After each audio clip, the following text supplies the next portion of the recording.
And we're live.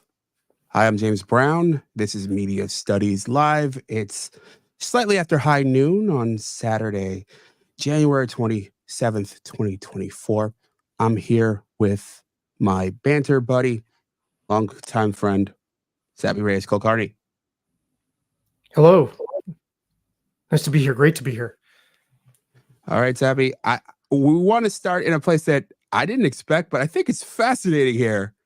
I want to show a quick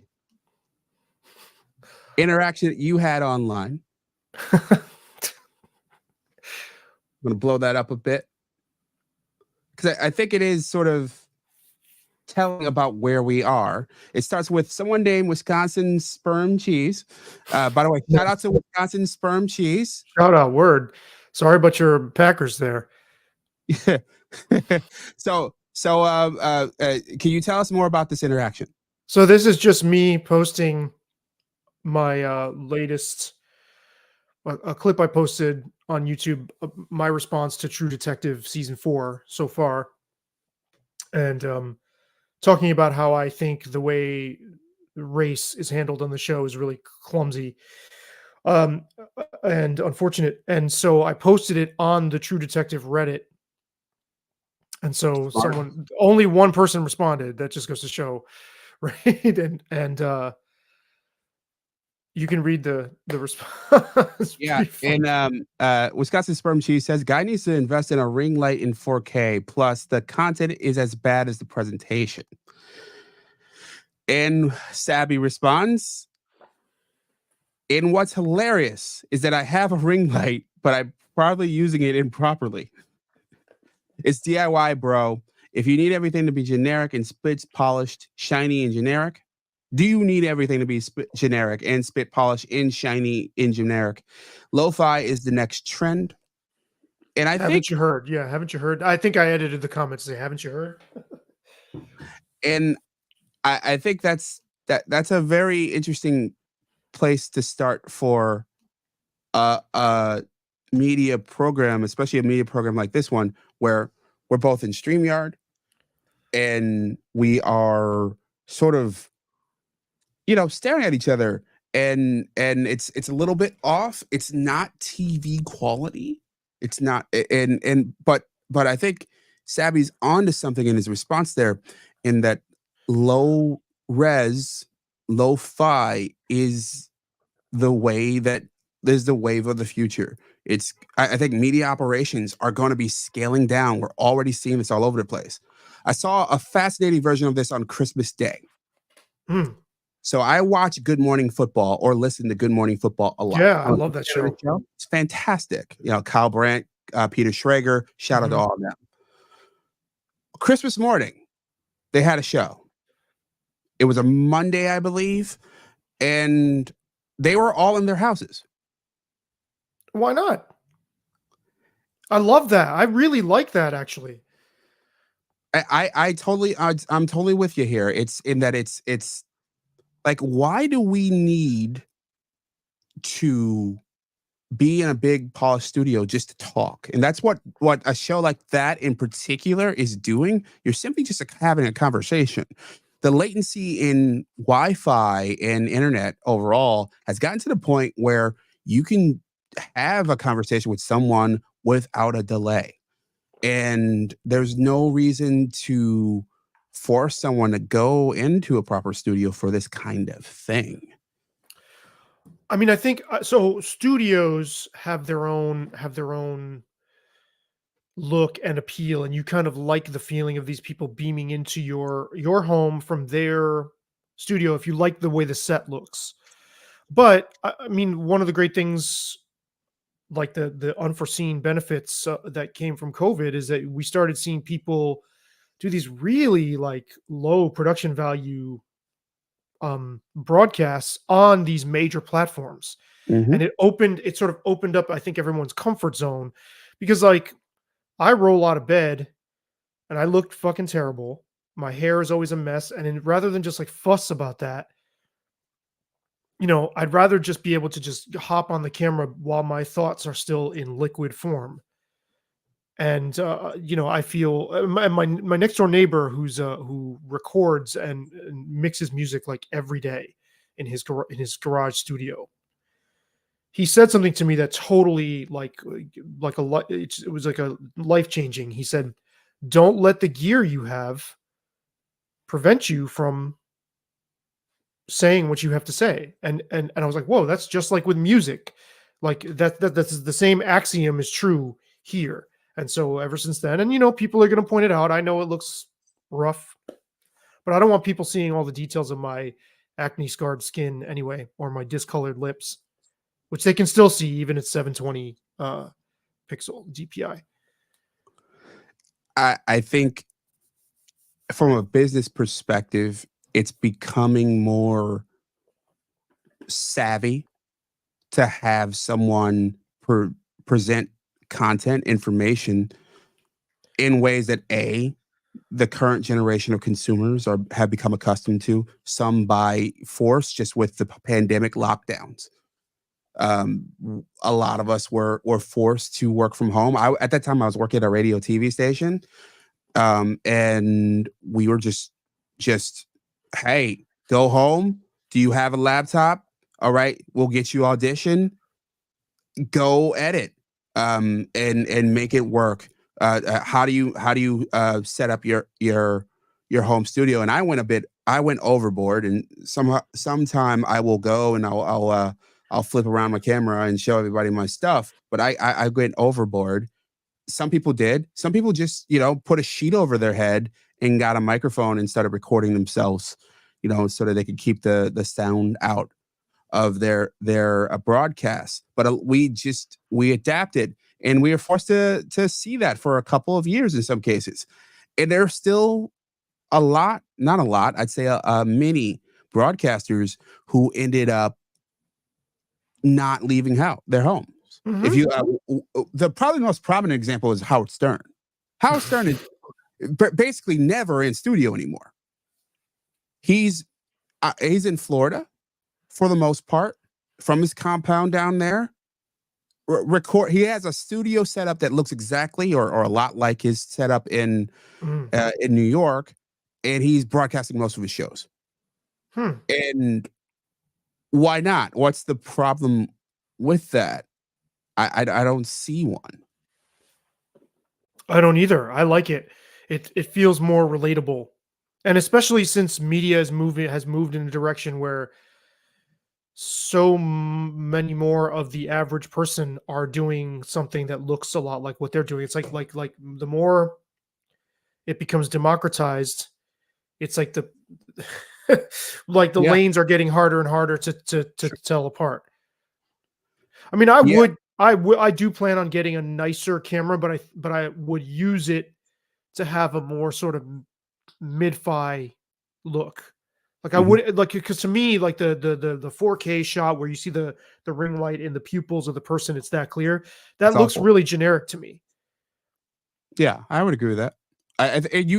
They just haven't done enough lighting tutorials. I think you can set up your ring light so that it doesn't do that. But if you wear glasses like I do, and I think you do sometimes too, right? Yeah, just never looking at a monitor. I don't wear glasses for that. Yeah, it's near impossible to do that with a ring light. That's one reason why I switched from a ring light to a different kind of light. But yeah, I do think the relatable content is a real thing. And that's one of the things that I have to give ESPN credit for. And there's a lot of things that I can knock them around. I could spend, and I intend to spend hours just beating them mercilessly at some point in one of these weekends. But on their YouTube channel, they have basically empowered all of their NBA writers many of their top NBA writers to do just basic shots like the ones we're doing right now to do their podcasts. They're not in perfect spaces. They had a good mic, probably a similar setup in terms of, I would hope they'd spend a couple $100 like I did on my side, but they're setting it up and they're just working on it and they're cranking out content several times a week. The Hoop Collective is one example of this. You see basically NBA writers in hotel rooms talking about the league because they're on the road all the time. Why do they have to go to New York or LA or be in some some TV station with a satellite setup to talk about the NBA? They could just talk to you in a way that we could all relate to, because that's the wave of now, and I think that's where we're going.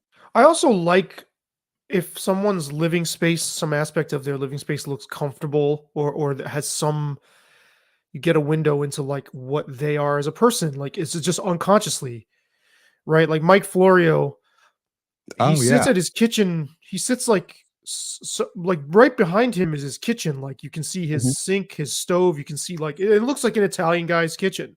Like an Italian American's kitchen. I like, or it has elements that I would expect from that, and that I think that's super cool.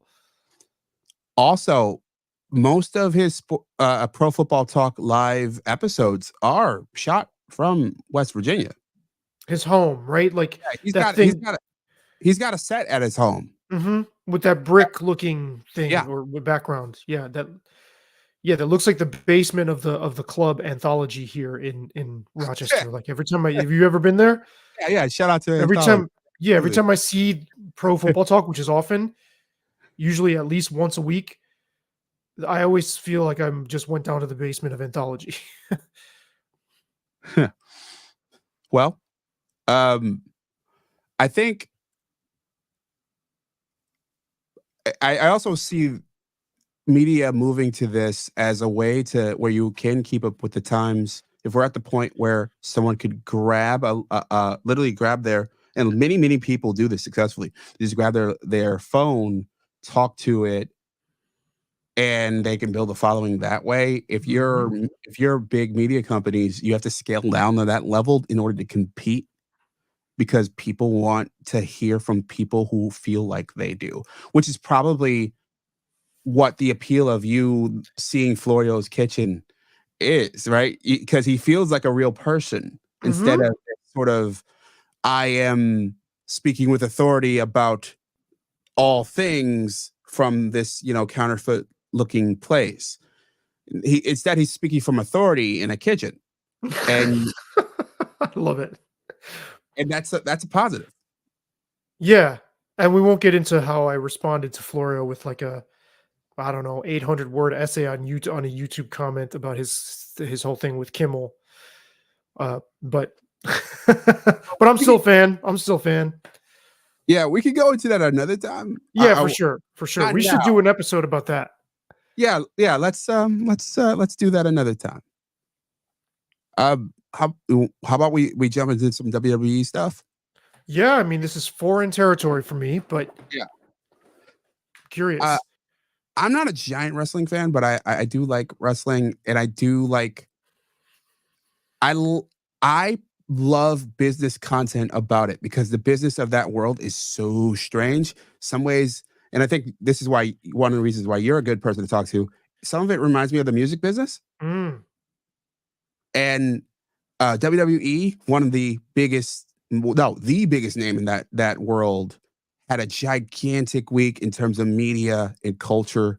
So I'm going to walk Saby through what happened.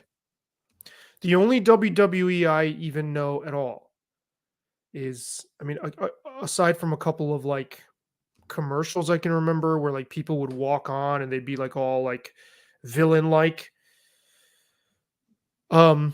is, I don't even know if this is WWE or WWF, but what's that famous meme clip where the referee slides brass knuckles to one of the wrestlers and like then helps him and like holds down the other wrestler and helps him win? I don't know. I love it. Brunswick Lewis, shout out to Brunswick Lewis, is always posting that after the refs like majorly fuck up in an NFL game. Yeah, we'll have to slide him in here one at a time here. Brunswick, the one time when we were doing a show together in Brunswick was I am disappointed that audio turned out so awful sounding because it was such an interesting conversation. Also, I I think I'm in a much different place on the issues there that we talked about than that at that time. But that's an aside.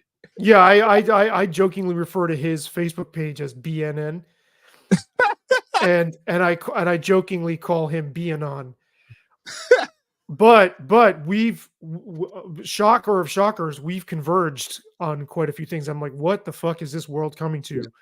Where not only does Brunswick Lewis sound like the rational one, but I actually agree. And I'm developing like a more three-dimensional view of his boy Reagan there, which again Wow. is shocking. Yeah. Not because of him, but I've done a little digging. So yeah, that's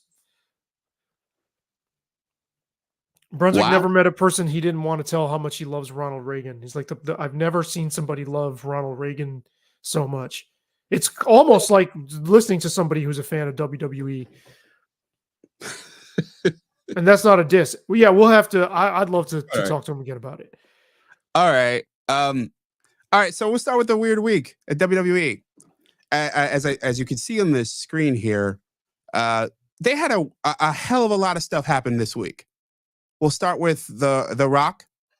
The Rock, who is probably the biggest mainstream star since probably Hulk Hogan, probably bigger than Hulk Hogan ever was in the mainstream, to come out of pro wrestling, was announced as a board member for the company that owns both UFC and WWE called TKO. So they announced that he's joining their board. And this is one of the reasons why I think that wrestling and music have a very similar world in that their approach to trademarks. All right. When the WWE signs someone, they force you to change your name on almost all circumstances. So if I'm James Brown, The wrestler James Brown, like a character, or you they are give you a new character. okay. They would make me Knuckles Brown or whatever. All right. And Knuckles Brown would be something that they could own into perpetuity. I wish we could have like people name James Brown's wrestling character. I like Pork Chops Brown. Pork Chops Brown would be owned by WWE forever. All right. And what you end up with is they're at WWE for either a minute or they're there for a long time. And you end up with someone having to use like an slightly alternate name. So there's this wrestler that I always liked, this guy named Christian. Christian was his name. So all of a sudden he was on the independent scene as Christian Cage. Mm. Right? Mm-hmm. So that's a slight alteration so they could continue making money in that business. Mm. So, and you see all these things, when wrestlers go to sign stuff, all the posters and graphics say Christian Cage, formerly known as Christian, FKA. Mm-hmm. So you are in this sort of like caged world, and they own the rights to all of your matches. They restrict the certain amount of profits that you make off it, unless you renegotiate in your own favor. They have you in this caged world. And in the case of The Rock, what it took for him to get his name back, to call himself The Rock, right? To call himself The Rock, mm-hmm. was becoming the biggest or one of the biggest stars in Hollywood. That's what right, it took. because originally they wouldn't. There was a fight over it. But originally, like in his early movies, you would just see Wayne Johnson. Yes, Dwayne Johnson. Yeah, for sure. Right, and then in the ads, it might say Dwayne or like when people wrote about it, the movie studios couldn't touch that. Now that I think about it, And what ended up happening is, in order for the movie studios to touch that, the WWE, in a lot of cases, had to become a producer on the movie. Fuck. And look at how much power, like legal muscle Hollywood would have, or these big studios, and that's where they ended up. Imagine you're in the WWE for 2 years and you're not a huge star, and you try to make your way after that. That just goes to show what their negotiating power is. The WWE, that they're like, all right, we'll let you use it and make us cut us in, kind of, Yeah, for sure. or more or less. And eventually, The Rock outgrew that. So, like, more people started to know him as Dwayne Johnson than The Rock.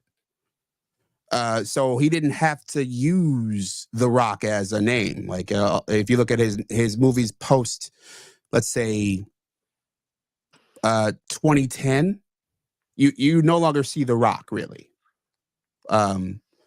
It's Dwayne Johnson became a figure that was big enough, and then there was a reconciliation period between him and that company. So he's gone. He was a third generation wrestler. His dad was Soul Man Rocky Johnson. By the way, WWE still owns that name. I All right. love the name, though. Soul Man Rocky Johnson. That And sounds like an old blues artist. it does. Absolutely. That's really funny. And his grandpa was High Chief Peter Maivia. I don't know if they own High Chief Peter Maivia, but he also wrestled in the WWE. And his cousin right now, Roman Reigns, is the biggest star in WWE. And Roman Reigns obviously isn't his real name. WWE owns that name. So in order to get out of this Gordian knot of intellectual property, you have to become a megastar outside of the world of pro wrestling in order to get back all your stuff, at least with the WWE. So they give it back to him because he just was lucky enough that his agents ended up buying the company from Vince McMahon earlier this year. So they didn't give him, they wouldn't have given him anything. Yeah, if it was just Vince McMahon, they wouldn't have. They probably would have cut him in on some level. They would have cut a deal with him, or they would have charged him an obscene sum to license the name, basically. Yeah, but since they're under new management, they were willing to adapt the terms, put him on the board of directors, and agree to give him his name and likeness back. Okay, that was the first news drop. The second news drop is about Netflix. Netflix hasn't had any regular live programming in its history. Right. Netflix decided earlier this week, they finalized and agreed to air Raw, the longest running pro wrestling show on TV in America, live weekly, starting next January. The deal is somewhere between 5 and 10 years. 5 and 20 years, my bad. What's a 10-year, according to your notes, I'm reading here, $5 billion 10-year deal with options for it to become 5 or 20 years. So I guess that's one of the weirdest concepts I've ever heard of. So wait a minute. Are they saying they have the option to go fewer than what they've signed on for, or way higher? Is that what they're saying? Yes. So we're signing you for a 10-year deal. We can cut it in half if we choose. Yes. The network, Netflix. Yes. Or we can then re-up for 20. Or we could pay you the same money for the next 2 decades. That is very strange sounding. Let me get this straight. Yeah. Are they saying that if they option to keep it twice as long, yeah, the amount of money they paid is still going to be the 5 billion. That's it. Yes. That is very strange. So I mean, I guess WWE must have said, well, it would be worth it for us either way. We could end up getting a deal that's $1 billion a year, or whatever 5 divided by 20 is, 5. like 400,000 No, a year. 250 million a year, Oh, right. A quarter of yes. Right. Okay. which Um, I'm sure they have no intention of doing that. That's less than they're making now for that show. so why would they agree to this? That's coming up. Oh, yeah. I love the sequence of that you have Yeah, this in. that's a really interesting question. All right, and this is just weird. Right now, they're making just under 300 million a year just for Raw. They have a one other show Mhm. just for Raw in America. Mhm. In this deal, they not only gave this deal to Netflix in America, but in Canada, in the Mm, UK, in mm. a bunch of Latin America, a bunch of other markets. So can I offer what I'm guessing based on what you've laid out? We could. It looks to me, to my untrained eye, like they took advantage of they held the company over a barrel based on these. They beating Right. Netflix. Yeah, or somebody did. Netflix definitely has the advantage. I mean, Netflix has 200 million subscribers worldwide. They're by far the biggest streaming company. Their subscribers are in America alone are on par with cable TV. But can they project for the next 20 years what they're gonna? I doubt they're even gonna be even a player in the market in 20 years. Or there's a Netflix. chance. Yeah, there's a chance they won't be. You don't think Netflix is going to be a I player don't in know. 20? I'm just saying things change in 20 years. I can't tell where the hell things are It's going. it's possible. I think that they will be. Um, I think especially as cable continues to deprecate, I think Netflix will accumulate power. Mm, mm, But will they be as powerful as they now in 2 decades? Probably not. They won't be in the same spot for sure. They might mm, be king, but I think they'll be in the game. Just like Comcast is in the game with cable, or mhm, locally Spectrum, formerly Time Warner Cable, is in the game just because it becomes habitual and it becomes like a thing you want the option, when myself and my girlfriend are sitting on the couch and we're just looking for something to look at. You think Netflix is one of the places that you just look, mhm, um and wanting that option, it is a powerful thing.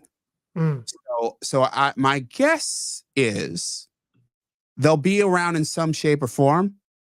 If you listen to WWE's owner, the guys around that company, TKO, Ari Emanuel, by the way, the man who Ari Gold on Entourage was based after,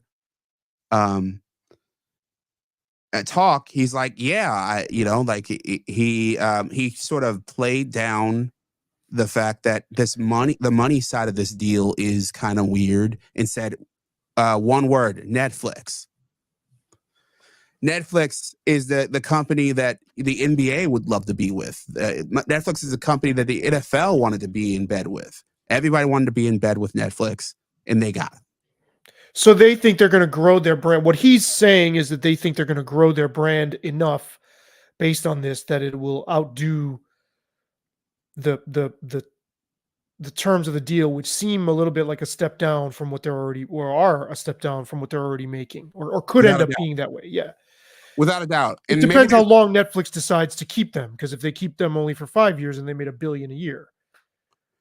they think that they'll outperform it, and they could rip up the deal, and they could redo the deal in 5 years. Right. Maybe that's what they're thinking.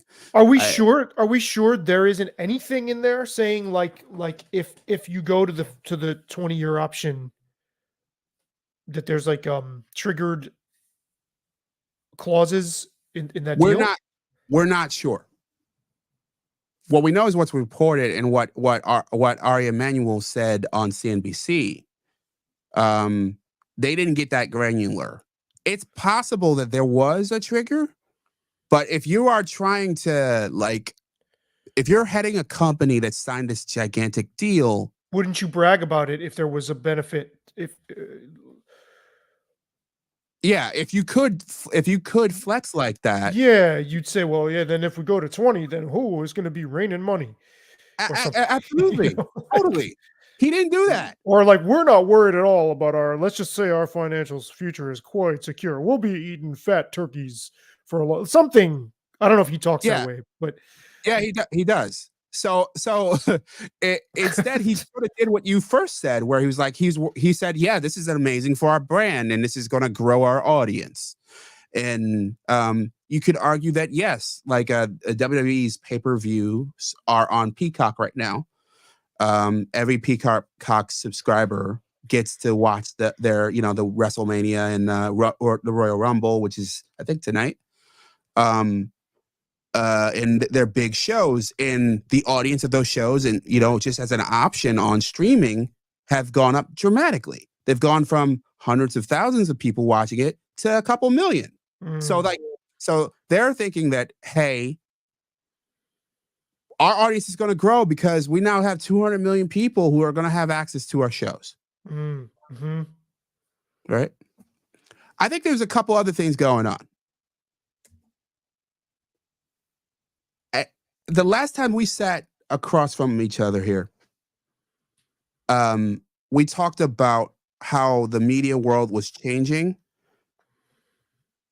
And I think this is a sign of a lot less cheap money in the system. Mm. If you're NBC, who did cut a deal for their other show, NBC, who's owned by Comcast, they have Peacock, they have a streaming company. They'd love to have Raw on their streaming broadcaster. There are millions of wrestling fans who conceivably would subscribe just to see Raw every week, or at minimum would go on every week on the platform, and they could advertise to those people and hopefully get them to sign on and watch other stuff. But $5 billion today is a lot harder to get or even $500 million a year is a lot harder to get your hands on with higher interest rates. And with advertising revenue overall being a little bit tighter, and still concerns of a recession, even though, they say that we're not going to have one. I'll believe it when I see it. Or But you believe it when you don't see it. When you yeah, I'll believe it when I right, don't see it, right? right, Yeah, right. totally. I think it's a lot harder to make extravagant sports media and live media and just overall media purchases now because it's harder to get loans. Mm, And I think that's partly why we see things like the Pitchfork thing that we'll go into again later, and we went into last week, because like it's harder to fund these things that might make money. You want to lean into things that you think definitely will make money. And you're saying Netflix is looking at WWE as something that definitely will make money. Yeah, it's a way to establish that, hey, like we can be there for live programming. Like this is a new world for them. They're not into live programming at all. They've done a couple specials. They've done some live sports. They had obviously the Chris Rock special, where he talked about Will Smith, and they had a couple made for TV sports events, but they haven't had much of this. They wanted to get their foot in that world because the whole battle here is a battle for attention. The media landscape is like, we want to bring you into the Netflix world so that we could swallow you whole. Well, and also I imagine from what you're saying that the way they're looking at this is so yes, they can recoup their 5 billion investment or make a profit on that. But also this will work to entice other live event Precisely. producers or sports leagues Precisely. if they handle this in a way that like somebody else wants in on that, then they will attract more. Then they'll have more leverage in those negotiations too. Without a doubt, it's a cheap way to prove your product. The NFL deals are a way off, Like if they want to get in business with the NFL, Monday Night Football, so in all those other places, and the NFL obviously is testing their product with the Peacock game and with Mhm. Amazon. Netflix is what the NFL would love to be in bed with Netflix, without a doubt. This is a way, from their perspective, to cheaply, strangely enough, test their product. Test whether it's worth making a $2 billion a year investment in the NFL, which is what they'd have to do, minimum. Yeah, so right, because you're saying the NFL will be much more expensive. Much more expensive, without a doubt. And I think it'd probably be close to 3 billion by the time we're through, because I think some of the guys right now are paying close to 2 billion. I think it's 1.5 billion, somewhere in that range. So, um, that's why if you are Netflix, you're like, hey, we're getting a value, we're getting an international project here. We don't have all the rights, but we got most of the rights. It's kind of like the deal that MLS did with Apple, where they basically sold all the rights to all of their games to Apple. So if you want to watch MLS, you have to watch Apple, and then they have some over the air games, but those are also produced by Apple. Apple has to, gets a cut of that as well. Also, when it comes to streaming companies, the other thing, the fad right now is ads. Ads are way more profitable for streaming companies than non-ad products. Netflix introduced that ad tier early last year. They're saying their profit per customer for that ad tier was nearly 3 times what it was for someone who's just paying not to watch ad. Interesting. So they'll take the So, loss leader on the lower subscription rate to the customer mhm, and then triple their profit because of ad revenue. totally. In fact, what Netflix also announced this week was that they're getting rid of their lowest tier without ads. They're going to force ads on the lowest tier of Netflix. Mm, sure, why not? So Why wouldn't they? that's where I say the changing media landscape. We were in this period where everybody was like, "Oh, we're just going to take out the ads. We'll just take your money." No, that's over. That's over. You're going to have Well, to pay. but this is going to get so are they going to do ads in the middle of shows or movies and Yes, stuff? yes, So we're yes. going back to fucking network TV for Yep. the experience for the viewer. Exactly. Exactly. But That's where we're then going. see, but that could backfire though. No, it's not. I mean, I can talk about this for days. Here's a couple reasons why not. There was a decision with the digital spectrum. It goes back to the 90s, but like it happened in the late aughts, where you need a new antenna and box, or it's built into your TV in order to get over-the-air TV. Over-the-air TV is harder to get now. It hasn't gone away. It still exists. I think it will exist for a long time to come, but it's harder to get. That's one thing. Two, there. If you have you talked to someone under 20 recently, No. they don't know what over-the-air TV is. Mm, okay. But I mean, the whole appeal of going to streaming services was to get away from Without a doubt. commercials. Yeah, so they're going to make you pay a premium, and the premium is no longer $9.99 Sure, or of course not. $14.99. It's going to be something like 30. That's Yeah, why when yeah. ESPN goes over the top with their networks, they have ESPN Plus now, but they're going to go over the top with the main ESPN product later this year or early next. They're talking about charging $30 a month Mm. just for ESPN stuff, let alone everything else. Hmm. All right. Yeah, well, Okay. I mean, it's interesting to see all these dollars still flowing around. I mean, you will believe we won't be in a recession. I just wonder how sustainable No, this is. No, I believe we will be in a recession. No, I'm saying you will believe we won't be in a recession when you don't see a recession. In other words, you're Yes. right. You're banking on a recession. I don't understand Yeah. money at this level. I mean, Doesn't make any sense. where's the buy-in?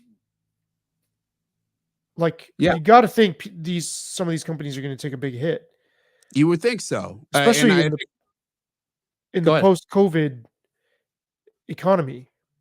Well, yeah, and I think we are seeing some of that. I mean, there's a whole other presentation that I could do about what's happening with CBS Paramount, where basically their ownership has concluded that we can't compete. Therefore, please sell. We're gonna please buy us. And they're laying off people left and right, and they're trying to slim down so that someone will buy them. But they're in a ton of debt because they tried to compete with the people like Netflix back when the money was cheap in building out their stuff, and it just didn't. It's way smaller, so they're kind of fucked at the moment.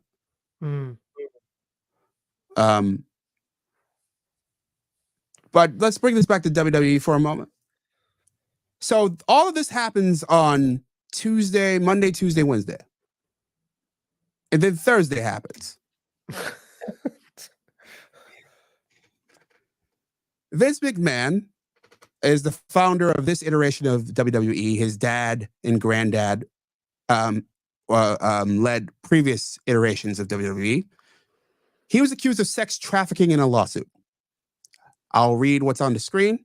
Janelle Grant claimed the wrestling mogul coerced her into having sex with wrestling stars and other WWE executives, along with more lurid allegations that McMahon defecated on her head during a threesome and used toys on her that he named after pro wrestlers. Why is that in there? It's like to make it as salacious as possible. I understand why the other thing you mentioned, really graphic, is in there, because that's gross and horrible if someone did that to you. But then why? I just think it's funny because this almost reads like it's like a commercial or something to try to generate attention. It's like, oh, he did this horrible thing, and then, oh yeah, he was using toys on her base named after wrestlers. Okay, let me skip forward to explain why that's there. Lawsuits by nature are only one side of the story. A lawyer will paint the picture that they need in order to win their case. But how does the toys named after wrestlers? That's what you want to make whatever your claims are in the lawsuit not only as convincing as possible, but as embarrassing as possible, because you want to bring them to the table. Because you want a giant settlement. I'm not saying it didn't happen. Sure. But I don't see that as being damning. It's colorful. It's like, I don't see that as you want to get as much media attention as possible too. Yeah. Okay. Yes. That's what I'm saying. It's like that part of it reads to me like like a marketing ploy. Yeah, it is. It's like because my reaction going from the oh my god, he shat on her head to to like, ew, gross, to he like, you go from grossed out to like, oh, that's ridiculous and funny that he used toys named after wrestlers. Yeah. So Vince, this is not the first time Vince has been accused of sexual assault, misconduct, rape, all these sorts of things. He's been accused of these things over the years. It's part of why he stepped down a year and a half ago. He then forced his way back in the company, forced his daughter out of the company, and then sold it to The Rock's agents this year, reaping a massive dividend and having Ari Emanuel come on CNBC. You know, that's the Wall Street channel. That's one of the reasons why I watch it, because it's a channel that's made for Wall Street investors. Saying that, hey, I wanted to keep Vince McMahon in the company after all that, in order to convince the investors that that they should support the sale. Also, there's more lurid details here. He's alleged to have shared nude videos, explicit videos of this woman without her consent to other employees. He once locked her inside a private locker room at WWE headquarters in Stanford, and forced himself on her on a massage table as part of the complaint. And the WWE boss alleged to have directed her to have sex with other executives in a wrestling star that I believe another outlet said was Brock Lesnar. I don't know if you're familiar with No, Brock I'm not Lesnar. familiar. I have no idea. Give me one moment. Let me familiarize you with Brock Lesnar.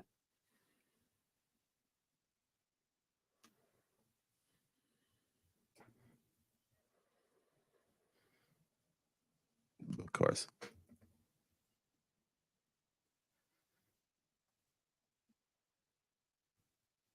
Just take a moment. Yeah, I mean, wow, this is pretty heavy stuff. I wonder about the timing, Yes, though. this guy. All right.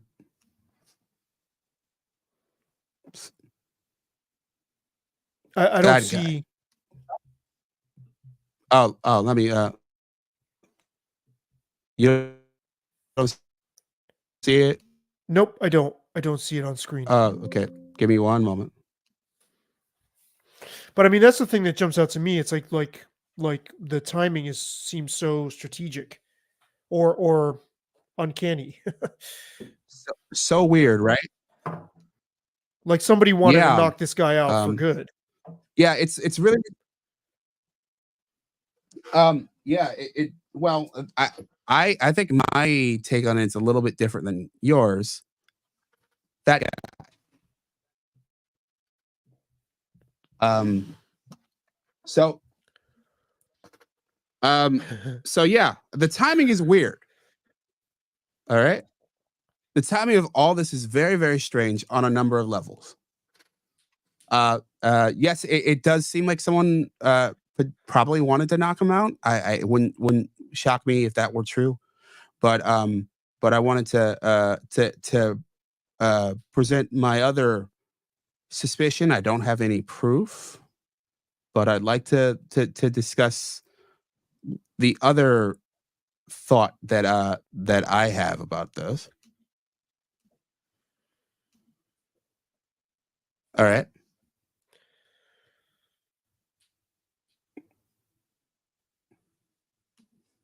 Okay. So Vince denies it, right? Like he stands in his he said that this is vindictive, this is made up, replete with lies. By the way, the complaint had text messages from Vince in it, describing a lot of this stuff. Mm, All right. All right. As you would imagine, putting together a complaint like that would take time, right?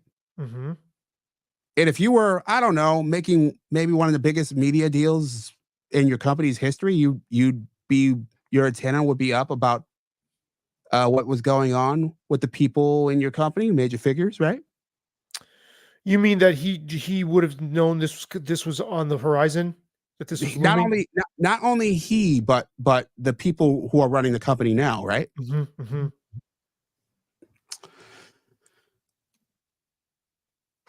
Do you think these stories are related? I mean, it. You just got a weird deal, a deal Yeah, that of course, of course. It I mean, sounds something sounds off to me. That well, like, why didn't the WWE bargain from a position of having more leverage than they did? yeah, yeah, w- And it's a little more complicated because somebody could have taken advantage of this to try to oust Vince McMahon again from mhm, within the WWE and then bargained for a better deal than they did with Netflix. yeah, That's yeah. what's odd to me about this too. Here's what I'm thinking: if you're Netflix and you're doing due diligence on your deal, you know that Vince McMahon is a controversial figure. He's got this history that he was under investigation, that he had to step down from the company just last year because of all this kind of thing. Is it possible that you know and you slide a bad deal that's like wink wink? Like take this now because the deal to come is going to be a lot worse? Sure. If you want to be ruthless, I mean, I don't know how these things are done, Of but course they're ruthless. if you want to be, sure. I mean, of course. How couldn't you take advantage of this weakness on their side of the table? That's what I'm thinking. I'm thinking that if you're the WWE, you're either running over to Netflix and you're like, hey, like here's a deal that's a sweetheart deal to get it done now before this awful stuff happens. Right, right. Or if you're Netflix, you're like, huh, we can take care of we can get you from a position of weakness. We can get what we want. We can get rid of this guy because this guy this whole thing is about to come out and he can't survive it. He resigned last night. And we can get your product. That's giving us, 52-week a year live programming and probably a couple million live viewers at minimum because they're getting 1.5 on cable now. Probably be a little bit more on Netflix. We're just guessing, but you would think maybe. Um, I think that these things are related. I mean, it seems like just the timing alone seems like right. That the deal was announced and it was hastily agreed to prior Mhm. to There to, was to just try. no rumors about the Netflix at all. None. All the rumors were about Amazon. They were about going to other broadcasters, more Peacock. All this talk from both analysts and wrestling Mm, business people were pointing another direction. All of a sudden, this happens. It mm, happens right before everything blows up with mhm. their founder. Yeah, that's quite remarkable. Yeah, yeah. What the And you're hell? saying sorry. A hell of a week. Yeah, yeah, for sure. And you're saying he won't survive this, but he has survived this kind of scandal before and come He back. already resigned. Mm, He owns a ton of stock, but he doesn't have controlling interest of the company anymore. mm. Last time he Maybe resigned, he had controlling interest. He doesn't anymore. now here's another um, scenario. I wonder, what do you think of like could Netflix and the people at WWE who would have wanted Vince McMahon out and wanted to take control, could they have orchestrated this together as a kind of shared interest? Like, okay, we'll take a lower deal, but it means from the WWE administration side, but that means we get to get Vince McMahon out. I would say that's less likely. My guess, I can't rule it out, but I'd say that's less likely. Hmm. It is possible, but I can't. I'd say I would doubt it that they Hmm. were working together. I think one was probably working against the other.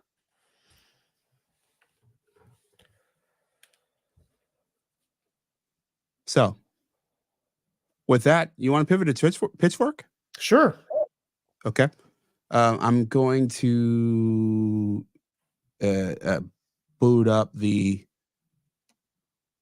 The New York Times podcast yeah. with John Carmonica. How about you set this one up? Well, so the New York Times has a podcast hosted by music critic John Carmonica.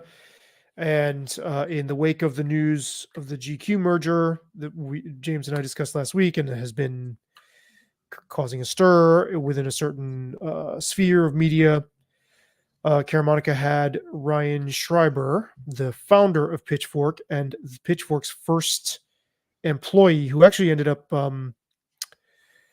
really taking on a super important role. This was years after they started, but I mean, he made them a legit business. His name is Chris, as you'll hear, and he had them on, and I listened, and we'll discuss as we go. Just some of the highlights. Yep.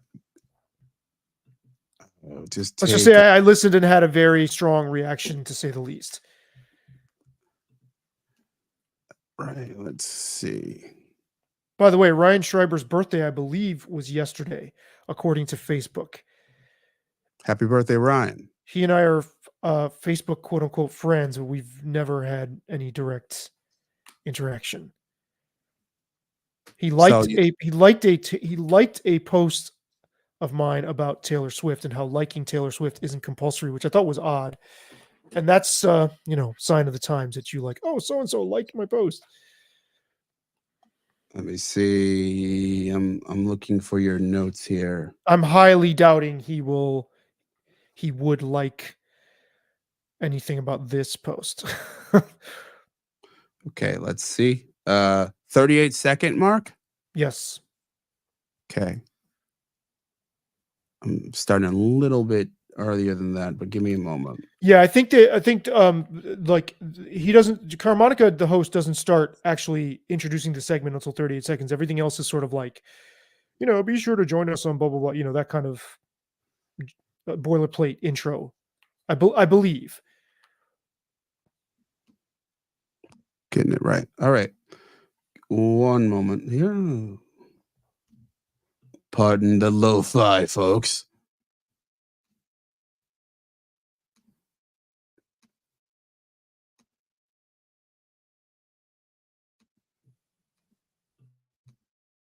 Okay. Let me know if you can't hear this, Saby. Don't mind going sockless Got it? I got it. Yep. abstractly, although I really don't support it. But like, this is weird in like a January episode with suede bands. There's no seasons in the pop. No, that's true. Oh, my bad. You're way down. Don't. Yeah, I was on the wrong one. Yep. My bad.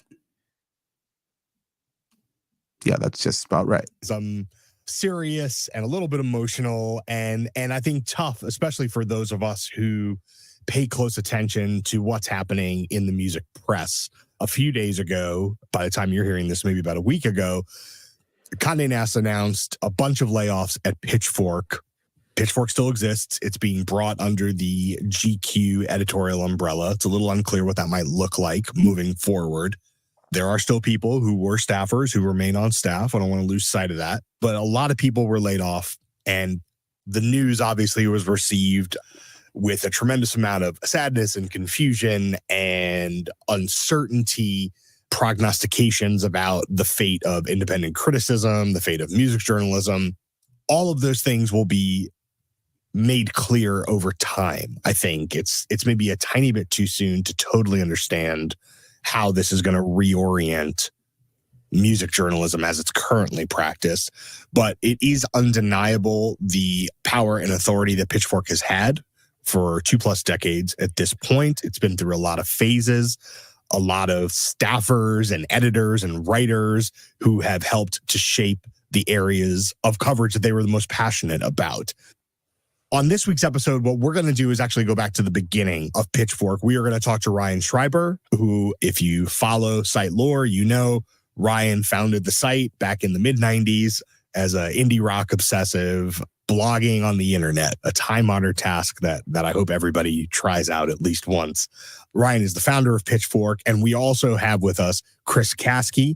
Chris was the site's first real employee, sold ads, became the CEO.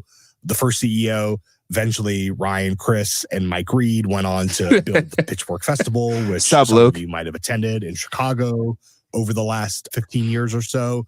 And really, we're going to talk about Pitchfork's early years. We're going to talk about the site's founding, why. And you can stop. You can stop it there. I mean, along it literally 4 seconds into that, when I heard this, I was pissed already. Explain. Because I mean, it's tough and it's serious. Only if you're. Can I play devil's advocate though? Oh, please do. All right, so like, isn't all right? This is an institution that has been downgraded to essentially just a page on a different website. At least as So, far as we're forecasting. well, from what the early statements said, I mean, I do hope they leave the archive intact. I mean, that would suck if they just wiped it out, or I mean, that would also be just foolish from a business perspective, I think. But they could do it so that it's like hard. Like I mentioned Grantland before, yeah. you don't, but there's nothing on ESPN that like advertises. Oh yeah, no, There's nothing that calls you to Grantland. It's just no, kind not of, anymore. it's there, but it's like it's been moved to the back of the, like Yeah, behind the house, where nobody will see it. That would be unfortunate, and that's probably the way it's going to go. But I mean, I would be fine with, as long as everything stays, the archive stays intact. But I mean, you'll see as we go more, and the next cue is at 4 minutes and 40 seconds, just so you okay. know. Let me let me The line one I that had up. in mind, but this is like serious only to people who buy into the fundamental assumption of this kind of music journalism or music criticism to begin with. As you'll hear, there's a lie that these people just like tell themselves over and over and over, and it's so sort of like the like from this lie, this whole universe was birthed. And Schreiber says it out loud, or I can't remember if it's Karamonica or Schreiber. But yeah, at one point he says, music reviews in the 90s were like the public depended on them as like consumer. What did he say? We can hear it. It's right at that cue at 4:40, and I'm just like, Okay. yeah, I just don't buy it. So people are upset about this on a number of levels. One, there's the job aspect where there's layoffs, and because they're all in the same line of work, they feel bad for each other. Obviously when someone loses their gig, that's not a great thing, but my guess is they'll get unemployment or something. And also freelancers, I don't know how much freelancers should pity salaried people. That's the first thing. And So there's, just to be clear, you freelance for Pitchfork. yes, definitely. Yeah. Never even, I didn't have a position there. But I mean, over those 3 years, I had regular contact with editors, a team of editors, as just part of the job and or part of the work. So there's that aspect. Then there's the more, I don't want to say subtle or abstract, but the more sort of, I guess, emotional. It's like, oh, we're losing something that was so important, but you have to make this fundamental assumption to think that this site was important. I liked the site because they covered a ton of music, and you could just come across a ton of music on there. Their mission, though, as we'll hear, is completely at odds with what I think is important and what music journalism should be. So I'll let them take it away. Yeah. Step back and think a little bit about how we arrived at this moment. So look, we're going to talk to Ryan and Chris. Ryan is the founder of Pitchfork. Chris was the first CEO, if I'm not mistaken, correct? First employee, and then Yeah. And so we're going to talk about Pitchfork as an editorial operation, Pitchfork as a business operation, and how we arrived ultimately up at this moment in the brand's history. So look, there's no sense in dawdling. Ryan, why did you start this? No, genuinely, because we're not that far apart in age. And I think if I had to guess, your perspective on the mainstream music media of the 90s was probably not that different from my perspective on the mainstream music media in the 90s, which is to say, I'm glad it exists. Maybe it doesn't exactly cover the stuff that I'm passionate about in a way that speaks to me. but I just slugged it out and like crawled my way up the ladder. You said, the hell with that, I'm starting something. Yeah, Right. I did. Yeah, no, I mean, I got on the internet very early on. I was on from like 94, and Pitchfork started in the very beginning of 1996. When I got online, I think the first thing I realized was what an extraordinary tool it was going to be for publishing. I was at that time consuming just an extraordinary amount of music magazines. Music journalism was something that I was like very knee deep in from a consumer standpoint. And there was also a lot of sort of DIY papers going around, free papers around town. And I just sort of kind of saw the opportunity to marry the two things, right? Like this idea that, okay, there's all these sort of snarky zines that are like really fun to read and like not serious at all. And then there's like real journalism. And I kind of sided first initially sort of with like the snarky stuff. I'm like, well, look, if they can produce this, I can produce this. And there's no overhead online. So it'll just be like me getting my friends together and we'll just be like writing for each other, trying to goof off, make each other laugh. But also, you know, trying to also center independent music and independent music culture, which to me had been sort of grasped or just sort of loosely skimmed on by alternative music culture at the time, which was mainstream. But then all these sort of subculture that was running concurrently with music that felt to me like the main story. So I really wanted to create something that it was very outspoken, that was very tough from a critical standpoint on what sort of deserves to be part of this culture, who's making music that's innovative and progressive, and you know, and really try and center that for people as you know, as the centerpiece of what's happening in music. Okay, can you stop right there for a second? Yeah. What deserved to be part of this culture? That's important. Okay.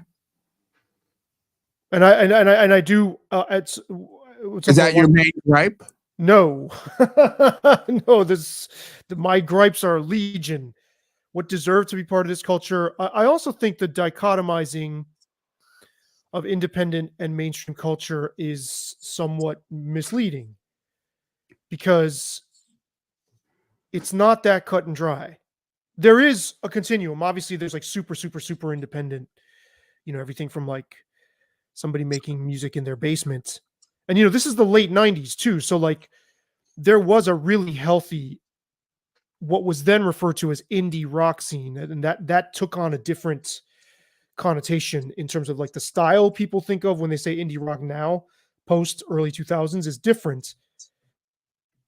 But like when I was working, see, we're lucky here in Rochester. We have a music club named the Bug Jar, which in that time period, in the early to late 90s, was a prime destination for all of these bands that were not on major labels. And I was super lucky. I started going there in 97 and I worked sound there briefly from like 98 to like early 2000. So I was seeing all like 3 nights a week, tons of bands that like mainstream music publications just weren't touching. So I understand what he's talking about, that there was this need to go a little more granular and focus the lens of the microscope. However, there was this gray area also in the 90s, and I'm not even talking about Nirvana. There were a lot of like independent boutique labels that were sort of affiliated with major labels, and we were getting a lot of really great, excellent, cutting edge music from that system as well. It wasn't completely like, oh, on the one hand you've got the like commercial dreck, and then you've got people doing real stuff. That's a dichotomy they, I think, created for themselves to sell their brand. We spent the better part of the first hour talking about pro wrestling. Let me introduce a pro wrestling term that reminds me of. It's called kayfabe. Have you heard this? No. Basically, it's the fake story that you see on TV, but you treat it like it's reality. So, you're living the gimmick. So, if you see Hulk Hogan walking around, he's still wearing the red bandana, he is still telling lies, clear lies, provable lies about the stuff that happened, because what happens on stage, what happens in the ring, even though it's fake, they're treating it as if it's real.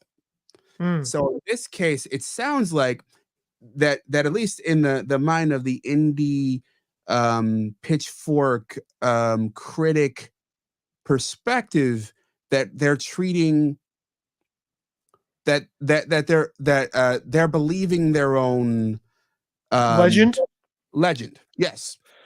Right, and sort of and then rewriting the external circumstances that help them give rise to that legend, right? Like, so they're like they're not only telling a story about themselves, they're retroactively telling a story about what the surroundings were, what the conditions were. And I'm just saying it wasn't quite so black and white. Mm-hmm. Yeah. And to me, wholeheartedly believe you. And to me, that shows that he was either unaware or ignorant of, or totally resistant to, or a combination of all three, of mainstream culture, because he had set up this concrete barrier in his own mind. Like, well, I don't want to touch that mainstream stuff. It's he looked out at mainstream pop culture and all the different sort of levels to it and said, oh, that's all one thing. And I think that was prejudicial and not fine-tuned enough. Shall we move on? Because there's more. There's a couple more here, right? Yeah. It's not a very long stretch, but then some of this stuff just. So let me know when we need to stop. Having mainstream representation, and as you get into the mid 90s, you start getting your Candle Boxes, Collective Soul, post grunge kind of vibes, right? And stop. Mention on pop. Yeah. Okay, this fucking incenses me. Explain. They're laughing at people. Okay, I don't like Candlebox either. I love Candlebox, but I like bands that basically are the same. Like, I like Filter a lot. Okay, and for me, Filter feels like them all. Yeah, right? Yeah, it does. But that's an internal. That's an internal like designation I make with it. I don't feel that way because now they're not cool anymore. I cannot fucking stand this tone. Ha ha ha, Candlebox, ha ha, so stupid, ha, so lame. So it's like, well, how do they think the people who like Candlebox feel on hearing? It's like, well, you're being laughed at. Yeah. Well, who gets the fucking last laugh now? And again, I'm not into Candlebox, but for the people who are, this sort of snooty sense that you're being, I guess for lack of a better word, ghettoized, put into a ghetto, right? Yeah, it's not I think it's the right word. And like, we're all feeling the burn of this rampant, rabid tribalism that we're like swimming in right now, and it feels really fucked up. I think it's naive to like these dudes are positioning music as an us versus them proposition, and I think it's naive to think that doesn't bleed over into other more fucked up forms of that kind of othering. Now listen, to be fair, music fans do this all the time. They look at themselves as little gangs, soft gangs, right? So they're going to do this themselves. Like, music fans want to hear this kind of othering. I just don't think, as a publisher, and John Caramanica, ha ha ha ha ha, like, you can't make assumptions about somebody because they like Candlebox. And if you think that, you're a fucking dipshit. You're a fucking prejudicial asshole who puts too much stake on your musical identity because you haven't outgrown the fucking 7th grade. You cannot make assumptions about people based on what they like and then cluster them into groups. And for those of y'all who like Candlebox, I'm going to look at the camera. You rock the fuck on. You rock with your Candlebox, like, YouTube channels or whatever you've got. Like I will never fucking talk down to you. Speaking of pro wrestling, now I sound like one, right? Like, I will not fucking do that And anybody who talks down to you for what you like, fuck them. Now you get the last laugh. Okay? Rock on with what you like. Let your freak flag, let your candlebox flag fly high. Okay? Fuck these people. Fuck them. And now they're crying that they're out of jobs. That's not even the part that gets me the most pissed off. So you want to skip ahead to there? I mean, no, it keeps going up to a certain point. There's one statement, and then we can. right. We're in the strip that I. Then there's another strip that I think is most interesting to you. Let me just add this too. I mean, music critics and these outlets are leaning into the idea that that like they want to distinguish themselves from other types of people. I think we have seen this reach a poisonous exponential degree, and these people are blissfully fucking unaware of the role they played in that, right? And to have a media platform create a brand out of that kind of othering, I think is sick. I think it's really, really, really unhealthy. And the other interesting thing is they backed themselves into a corner because eventually they started talking about your Stone Temple Pilots, who I love to death, right? Mhm. They started talking about bands like that. And so it's like, well, by taking such a hard line, militant, dogmatic stance, you made it so that when you did adapt and open, because I thought it was great when they opened up to all types of music. I don't love poptimism, but I do like that they just, hey, we'll just talk about any music. I thought that the site benefited from that kind of openness. Well, then you're going to leave a bunch of fans going, oh, well, you're just corporate now. Fuck it, you suck. They staked out their turf by drawing a false dichotomy in this line in the sand and then being really loud about defending that line in the sand. That's a sleight of hand. Let me broaden this out a bit. I think a lot of people are arrogant about their fandoms. Even people who have figured out how to make their fandom a career. Especially people who have figured out how to make their fandom a career. And what I heard is them turning down their nose on one set of people who think that a certain strain of the world that they are the it's that moment in High Fidelity where you are the unappreciated appreciators. I can't stand that movie. I couldn't get more than a few minutes into that movie. I would fight you on that one. I know, love I hate that film. movie. I love that film. It's one of my favorite films. Absolutely. I'm sure on some level I'm projecting that I sound like that and don't realize that I sound like that, but I could not stand the way those people sounded. Aside from, that would be funny if that were the truth. If that were the truth, it's like, actually, that sounds just like if you and I wouldn't mind live streaming, watching that movie. Yeah. And if you think that I sound like that, then so be it. But I don't. We couldn't do that on YouTube, but we could do that. I mean, you know the movie, you know me. I mean, yeah. I think you do sound like High Fidelity at times. Honestly, on both levels that the film is operating. Yes, you feel like yes, as a appreciator of a certain gear that music can go at, and on the love side, you do sound a lot like Rob Gordon. Shout out to Rob Gordon. By the way, it was one of my career highlights getting to interview John Cusack and talking to him about High Fidelity. Awesome. That's awesome. You got to repost that. Yeah. So, I think I still have the whole interview. You got to repost it. Although somewhere. you might run into the thing where we didn't authorize you to do it in audio, but fuck you.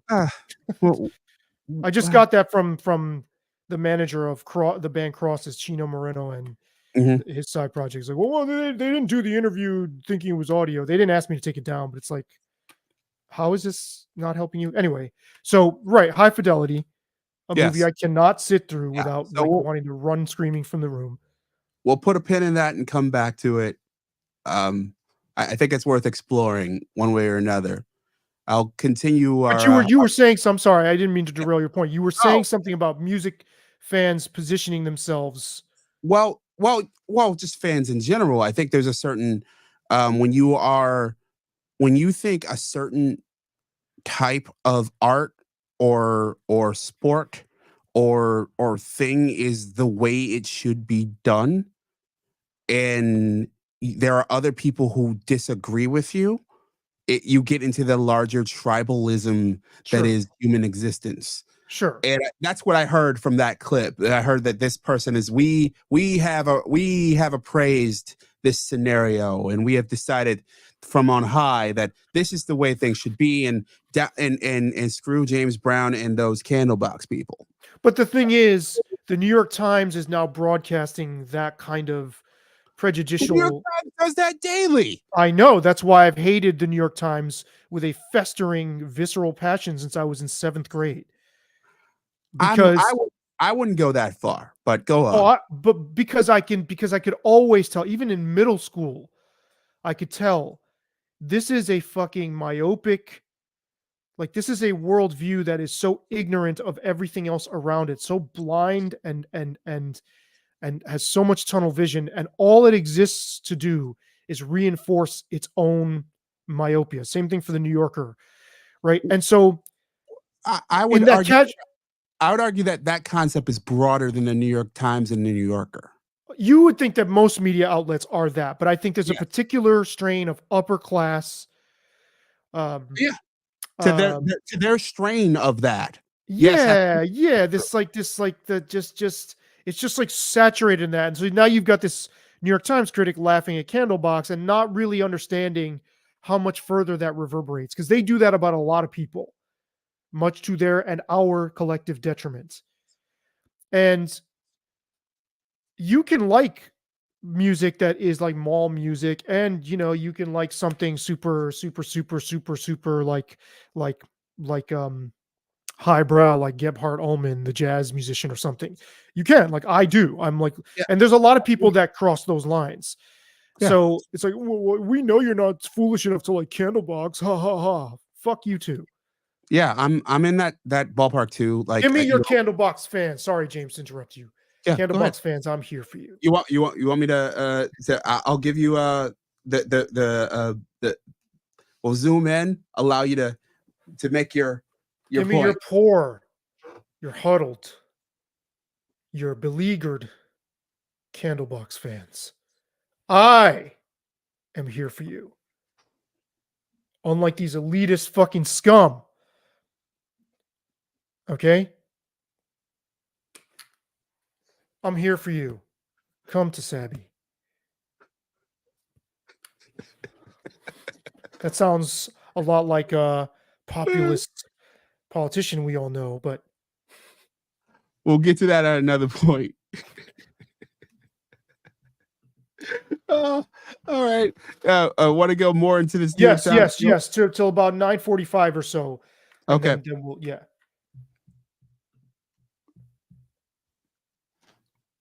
pop back over there. Here we are.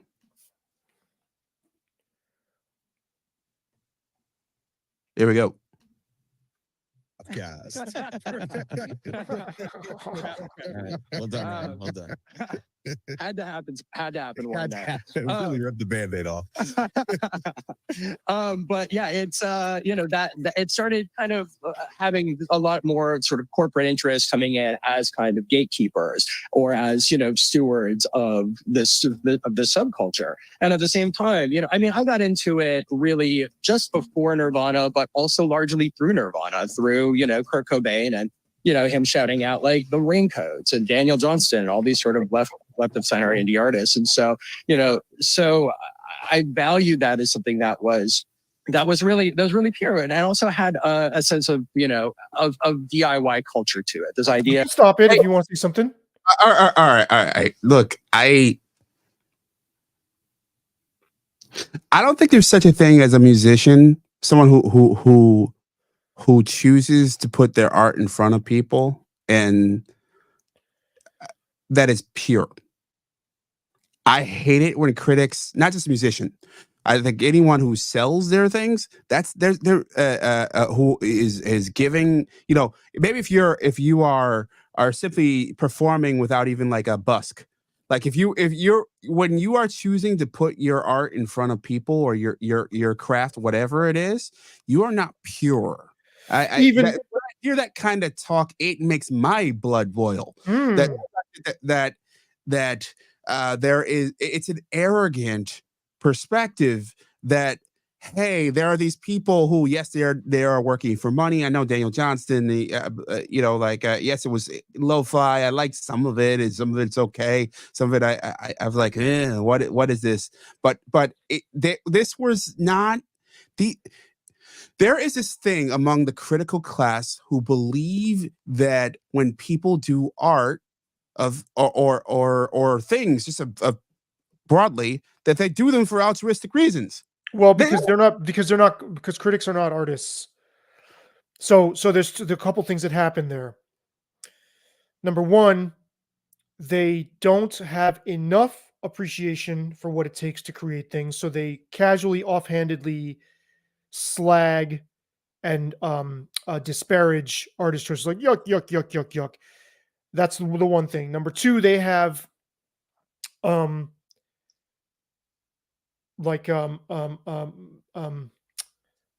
the word I'm looking for? On the flip side of that, they also project too much importance and exaltation onto artists, and they want artists to live up to their expectations as they put them on a pedestal, which is why they feel entitled to tear them off that pedestal. They can't relate. They can't put themselves in the shoes of, okay, this is just a creative person. And I would agree with you, because even when busking, you're still putting your work out there for some recompense of approval or approbation. Yeah, of course. But where I would say, in fairness to Schreiber, there's a continuum with that. Like, it's not everybody's in it for the same to the same extent. Like, some people just dive in wanting to be stars and wanting to be super famous and super rich and have their music hit everywhere. And some people, are in the middle, and some people are just like, well, I'll just make art, and whatever it does, it does. You know what I mean? Mm-hmm. I think the word pure, though, I think you're right to zero in on that, because it's almost turning someone into a saint, and we don't know. Yeah. Because I've interviewed certain bands, and they're thought of as these paragons of independent virtue, and I've had them say, no, we totally would have wanted to sell 1 million records, without a doubt. I think that I think if anyone had the choice, they would do that. Whether they say that in an interview, or they say that but I think if you were alone in a bar with Daniel Johnson or Johnston, I think it is, and or someone like the guy from Neutral Milk Hotel, mm-hmm. comes to mind. I forget his Aaron. name. Is his name Aaron? I think his name's Aaron. Or one of my favorite groups, Him. They were not. They weren't giant stars until they're still not giant stars, but Never heard of them. Their music didn't hit until they were in a commercial. Mm. Like, no one paid attention to them until insurance companies started using a couple of their songs. So if you were in a bar with them one-on-one and you had a couple in them, I think they would honestly tell you, hey, look, we would prefer that more people see our stuff and we become stars. Maybe not need to be Madonna or Taylor Swift or Beyonce or whoever, but I think people would rather see their stuff than people not see their stuff. Well, yes, but I think you're conflating. Yes. Here's how I put it to you. I think if most artists had the chance, I do think there are artists who are averse to being super famous. Maybe they've either convinced themselves that they shouldn't want that, or they have a sort of inner guiding emotional sense that they have an aversion to it. And I do think there are people like that. And the proof is that there are people who sabotage their deals once they get them, and they shrink away from that. I agree. So I think there are people who sense that they would be uncomfortable under those circumstances, and I do find that quite admirable. Here's how I would rare as well. Here's how I would put the how I would put it and go just a little bit more focused on what you're saying. Think if you got people in a bar and said, okay, listen, it's a choice where millions of people will know you or nobody will know you. Most artists would take the millions. But if you said, here's a choice between millions and millions and being the biggest thing versus having a career where enough people like you and it's manageable and you still get to be a human being, I think most artists, some would pick no, I just want to be big. I just want to be big. I do think there's quite a few artists that be like, nah, just give me the modest existence where people know me. We confuse recognition for our art with hitting it big. They're not necessarily always the same thing. It's the Jay-Z line. There's levels to this. Yes. You don't necessarily in order to be a successful hip hop act, you don't need to be Jay-Z, you don't need to be Nas, you don't need to be Drake, you don't need to be J. Cole or who am I thinking? Or the baby. You can be any of them, and you're at a slightly different level. You could be an independent act. Independent. Moses Rockwell is local, right? So you could be or Griselda is a great example. Griselda is not gigantic. Griselda they kept they're out of Buffalo. They kept control of their IP. They've created their own record company. They're independent, and they're making enough. And they've been able to make what they want, how they want, and reach their fans. And also, that reminds me, it's like what MC Hammer said. Why should I sign a deal where I'm making $1 per album I sell when I can sell them out of the back of my Jeep and keep all the profit? Yeah. I mean, look, I think there is some truth to that, especially in this era, especially where it doesn't take a lot to get on Spotify and Apple Music. Essentially, you could just use TuneCore and you could just be on those platforms, and your deal is a lot better if you can generate the interest. That's the thing.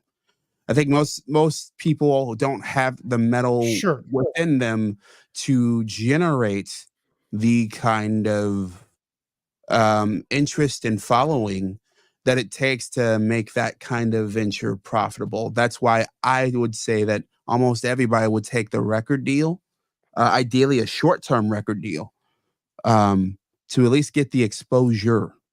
I think where I would agree with you is that just about everybody would be tempted. Would at the very least be tempted. You don't think they take it? No, I think most people would take it, but even the people that we're talking about who have this sense of resistance would have to go home and think about it. It's the rare person who's just going to walk out of that room and go, "No, thanks." Yeah. So very rare. Okay. We will continue. Yeah. This is something that anyone can partake in and be a part of. It's like just a huge community.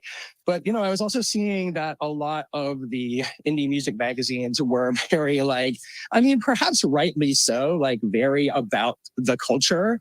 And I was noticing that maybe outside of things like Spin, which actually were quite critical, I was seeing that there were sort of a lot of people just kind of being very pro everything about the music, and this was still at a time where reviews operated as consumer guides as a necessity. Stop. I was stopping anyway because I had the same reaction. You want to go first, or should I? Please do. You go first. Reviews are consumer guides. They are always going to be consumer guides. They're never not consumer guides. That's what they are. It's a consumer guide. Well, I couldn't disagree with Schreiber more on this. And I call this the fundamental assumption that this whole house of cards is built on. He's arguing that because music reviews were too positive and were functioning as basically a commercial that the major label industry had paid for, that mainstream music outlets were basically just I mean, he didn't come out and explicitly and say this, but he's like, what he's saying is that it tilted too much towards the positive. It got too vanilla. It wasn't critical enough. That's just not true. That's just not fucking true. Also, I don't fucking need you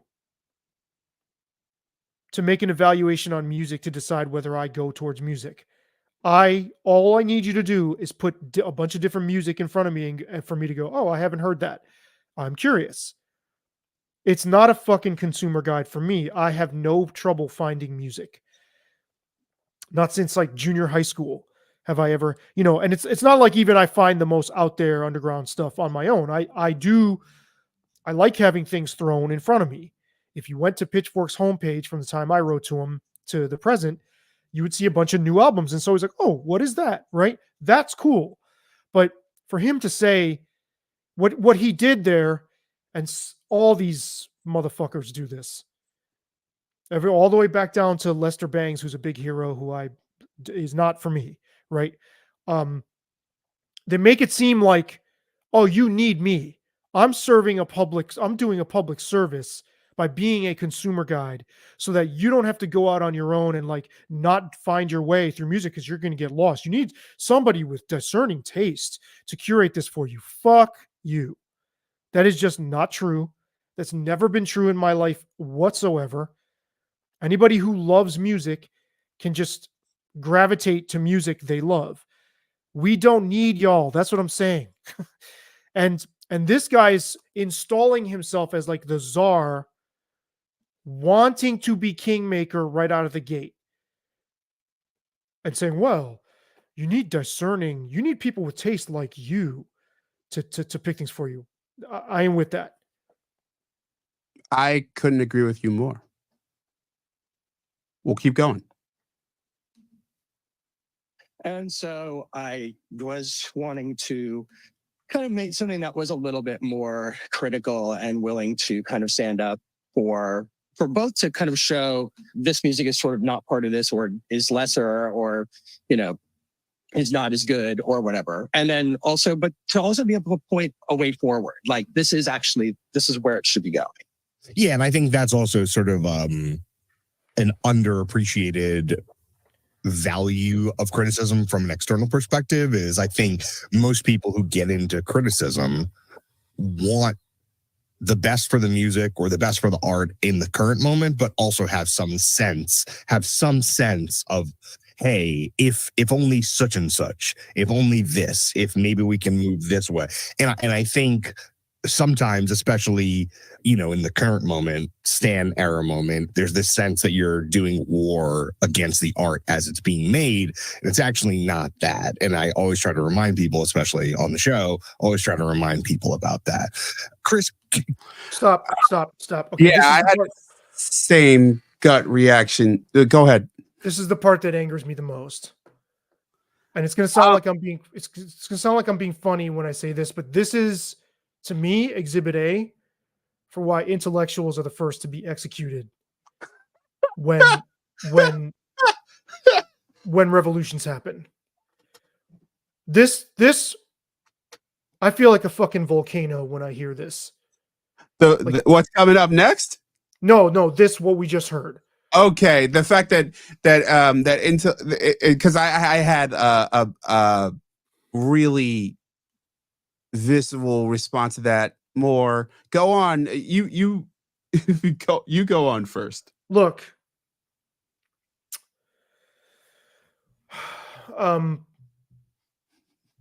First of all, fuck the New York Times.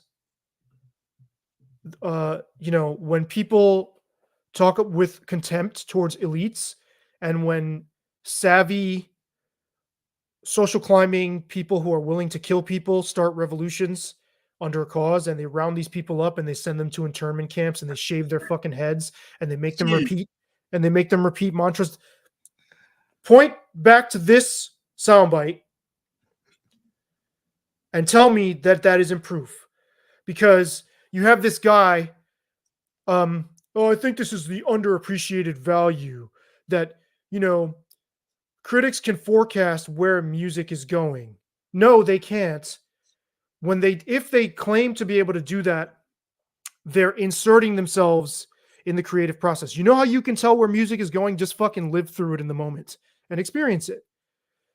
But the New York Times wants you to be so fucking passive. Like their sense of learned helplessness of, I can barely get out of bed. Tell me what to think. Tell me what to think, Ryan Schreiber. Tell me where music is going. Do I have permission to light Candlebox? Oh, okay. Tell me where music is going. How about you just fucking live through music instead of having these like gatekeeper people forecast it for you? This kind of meek, like gummy fish, spineless existence where you can't have the clarity to just fucking like say, okay, I'm going this way. I can see that. I need to have these commentators, these elitist fucking people make sense of my world for me, even down to the atomic level, even down to music. Music is such a personal experience. It's a transcendence that you feel, and you're going to actively seek out people to make sense of that for you. That to me is the ultimate self-gaslighting. It has horrific implications when it comes to politics, and fuck the New York Times. Mao Saby Tong has spoken. Because you know what? You know why? You know why these are the people that are going to be like, yes, re-educate us. Yes, Chairman Mao. Yes. Because they're already fucking willing to do that willingly without being told. They're already doing that. They're already genuflecting to some other way of thinking. They don't have the ability to stand up. I heard Stephen Hayden, who's a really prominent music critic. Sure. He did an awesome job co-writing Steve Gorman's Black Crowes Drummer's book, which I love that book. I heard Stephen Hayden get on a podcast expressing doubt whether basically, should I like Weezer? It's like, wow, man. Or should I be okay with liking Weezer's later stuff? It's like, wow, do you not have the strength to even stand behind your own fucking taste buds? Like, why are you measuring this off of a group? Why is this constant, like, ambient hum of peer pressure permeating this entire industry? This is what music critics prey on. They prey and exploit the fact that you are like, well, I like this song, but what does everybody else, what does the zeitgeist say? Fuck that shit. And that moment is over. What you're describing sounds a lot like these critics, and I don't think it's just music. I think it's broader. I think, you know, I could make an argument about sports reporters. I can make an argument about media people. I can make an argument about all these subgroups that they're essentially stuck in high school. Yeah. Right? And they're jealous of the people that do the fucking thing that they cover. And have claimed, sorry to keep interrupting you, but they've claimed dominion over that. That's pretty fucking gross if you think about it. It's pretty gross. Yeah, it's interesting. I know we spent a good part of our last sit down talking about Stephen A. Smith. And that statement that they're jealous of the people who are doing the thing comes to mind with him. And other sports folks as well, where it is like they are harshly criticizing people because they know they couldn't possibly do what these people are doing. Yes. And they couldn't their own prowess can't match theirs. Yes, so they resort to the pen as a way to even the score. And Stephen A's like ultimate nemesis, Whitlock, does the same thing. Yes. In that regard, they're tied at the hip. They're Siamese twins almost when it comes to that. You can tell they both use the pen to like step on athletes. And here's the other thing that's more subtle. Both, because you brought up the sports thing, and I was thinking as you were saying that, it's like, well, really good sports writing does infuse this sort of dramatic sense of meaning in something that we all shared. But the difference is, a lot of times sports writing just captures what you already knew to be true. It's not telling you what to feel about the moment, right? And I kind of. I think there's a lot of sports writers who believe that they exist to shape the moment. Of course for they you. do. Of course they do. So this, but I think with sports, it's much more like we lived through it. We saw it. We felt it, Yeah. right? It Yeah. was like this big giant, like loud air horn going off in time and space that we all experienced together. So there's less of a need to kind of retroactively color that. With music, obviously these people feel the need. I've heard people say, well, we need, John McWhorter says we need critics to make sense of art. James Howard Kunstler says this. Mhm. Trent Reznor from Nine Inch Nails lamented that we don't have people enough doing this anymore. This is like insane to me that these people would say this. It's like, no, the meaning is in what your response is. Now, so there's that. But both sports writers and music critics, they like to grab the person, the athlete, or the performer, I guess you'd say, and they say, this is how I'm telling your story. I'm the one telling your story. I'm the one who records you in history. I'm the one who says what you were, and you ain't got a fucking thing to say about it. And if you complain about it, I'm going to say that you're out of line. That is power. These are power hungry people who are jealous of creatives. I would be shocked beyond shocked if Ryan Schreiber has a creative bone in his body. Just the way he talks, as if he's got the right to talk about creativity or creations this way, just screams to me this is somebody who's never made music in his life and wouldn't have the first inclination to do that. He just sees it as something to judge, not something to nurture. And even when he nurtures people, it's because he made an aesthetic value judgment and decided, oh, you can go up a level. I'm writing your story. That is power.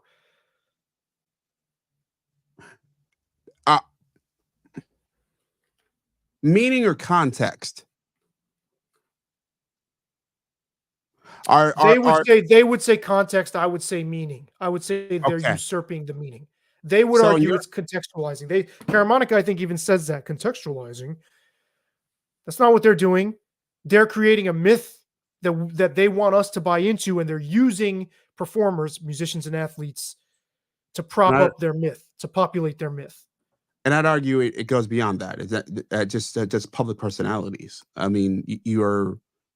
I think of the profile piece, the long profile piece that has been, one of the most enduring part of modern of journalism in America. It is essentially to paint the picture of who this person is. We used to have we've had variations on this theme throughout history. It used to be the Barbara Walters sit down as well. For those who don't know, Barbara Walters was a longtime TV journalist, and she reached her apex by essentially just sitting down and asking really, really soft questions in some luxurious place that a really famous person either lived or rented for the interview. I mean, that was mostly what she did on 2020 outside of introducing pieces. But then she got really good at asking hard questions, and then she became known as the person that was going to.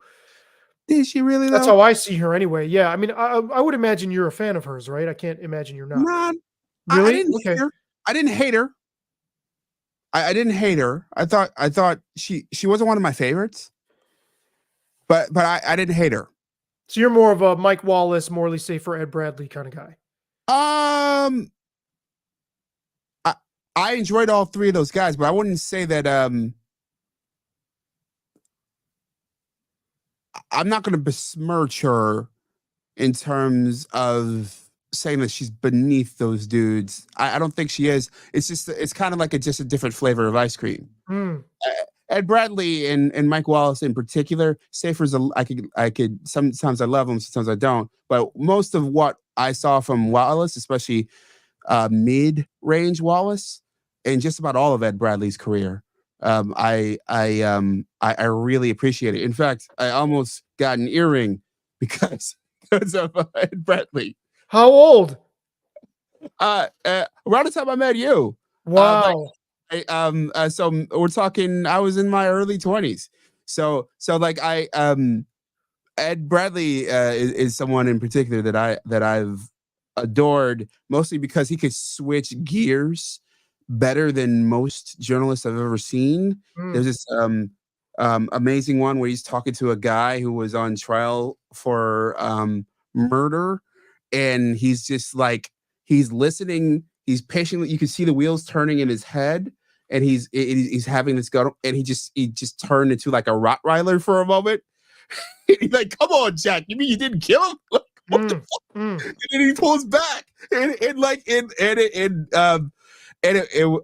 thought he was fantastic. Also, I thought his range was amazing. See, I see Barbara Walters as somebody who's very adept at leading up to hard questions and is real. I like her dexterity. Mm-hmm. I think we're making similar arguments about different people, right? So, like, Right. I didn't think she had as wide a range, but perhaps I'm not. I need to do another Barbara Walters dive. Yeah. Plus, we didn't see how she came up, who she was talking to coming up. She became like rich and famous people. That was like her thing, right? That's like her Yeah. brand. Yeah, But yeah. we don't know who when she was just starting out talking to the butcher down the street, what she was like. You know, that would be interesting to see. She wasn't. I don't think she was a local news reporter or reporter.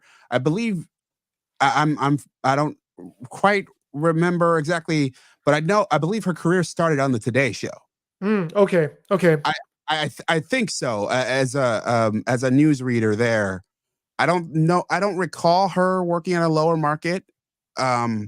But I may be wrong. I don't. She's not. That's not one of those careers I remember as clearly as say Ed Bradley. Like I know that he was actually a teacher who parlayed his way into a radio job on a music station, and then as the civil rights era popped off in Philadelphia, where he started doing harder news, and he ended up doing some CBS hits. And then he moved across overseas, and then ended up working as a stringer, and then found his way to Vietnam. Like I think I know that career pretty well. I don't know Barbara Walters' career like It would be that. interesting to see. It'd be interesting to see. So There's one. I'll put a pin in it and do a Barbara Walters timeline. Yeah, we should. Or I would watch that even. But there's one more cue in this that I think is going to be really interesting to you as the professor of media studies at 1408. 1408. Yeah. Okay. Give me a moment. Let me get up there. 1408. Okay, I'll go back. I'm a little before 1408, but we can roll there.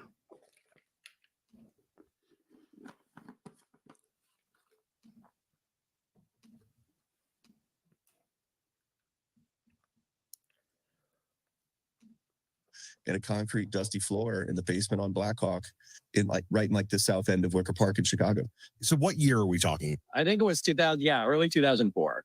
Okay, so one thing that I know, I worked intermittently at websites from like 98 to 02, let's say, or 03.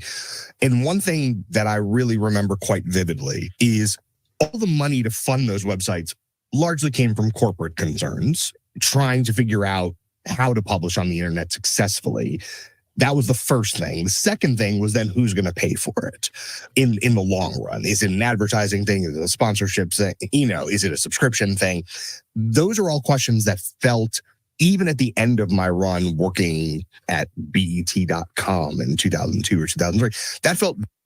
By the way, all those questions are still going. Right. Very unsettled. That was not settled business at that point. Even for a brand as big as BET, where you think, okay, you're part of the Viacom family. Certainly, there's got to be an opportunity if Chevrolet is going to buy a bunch of ads on the TV station. Like, why won't they buy a bunch of ads on the website? It didn't feel that anybody had really figured that out even in '03, working in a big media conglomerate. Totally. So the question that I have is, how did you start explaining not simply what an editorial proposition might be, but how did you guys start conceptualizing how is this an actual business and who's going to pay us to do this? That's basically the part I wanted you just because I know. I mean, you remember that time Of vividly. course. Yeah, I was leaving. I graduated from high school in '02, and I was at Niagara for the next 4 years. So right around the transition, that's when I first learned of Pitchfork, was going to Niagara.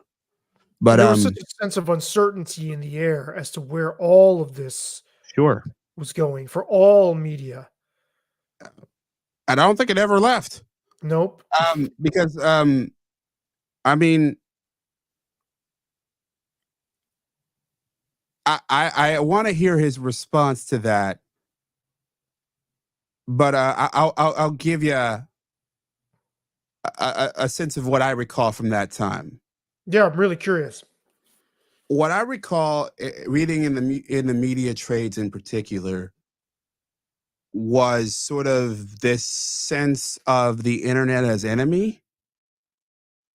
Napster comes to mind immediately, but even though that's kind of like an adjacent fight, but I think it's a fight that sort of articulates the larger mood, that there was Mhm. not this sort of like, we're not that we're not in control of this. In the world of Viacom in particular, which was mostly radio, it was this conglomerate of radio and TV, essentially CBS, Viacom, as they came together. Radio and TV are things you can control. You can control the playlists. The playlists aren't infinite. They were, at least not at that time. At that time, they were controlled. You could decide who was a star and who wasn't. You decide what bubbled up and what didn't. You decide who gets a microphone and who doesn't. And they liked that world. And if you're an executive, you love that world. There's less ambiguity. Not that you're always right. Not that you can always force winners and losers, even though you try. But you have more power in that world. So when you are a website like that, and you're in an era where people are still paying heavily for print ads, even though at that point, they've newspaper and magazines had already started to see a hemorrhaging in terms of labor and ads. I think it was less about money lost at that point. It was more about, we're not making enough profit, instead of like, we're not making any profit. They didn't take places like Pitchfork, places like Paste, and the like seriously. Well, Paste was a print magazine first, It but was I, a print I magazine, but yeah, when I say Paste, I mean Paste.com. They right, did, the internet was sort of this extra. I mean, there's this famous story of Adam Curry buying MTV.com, and MTV having to sue Adam Curry, who was a DJ at MTV at the time. fascinating figure that you need to have on this show. Oh yeah, I'd love to have him on. I think he agreed. I have to follow up with that. I did reach out. You need to get on that. Yeah. I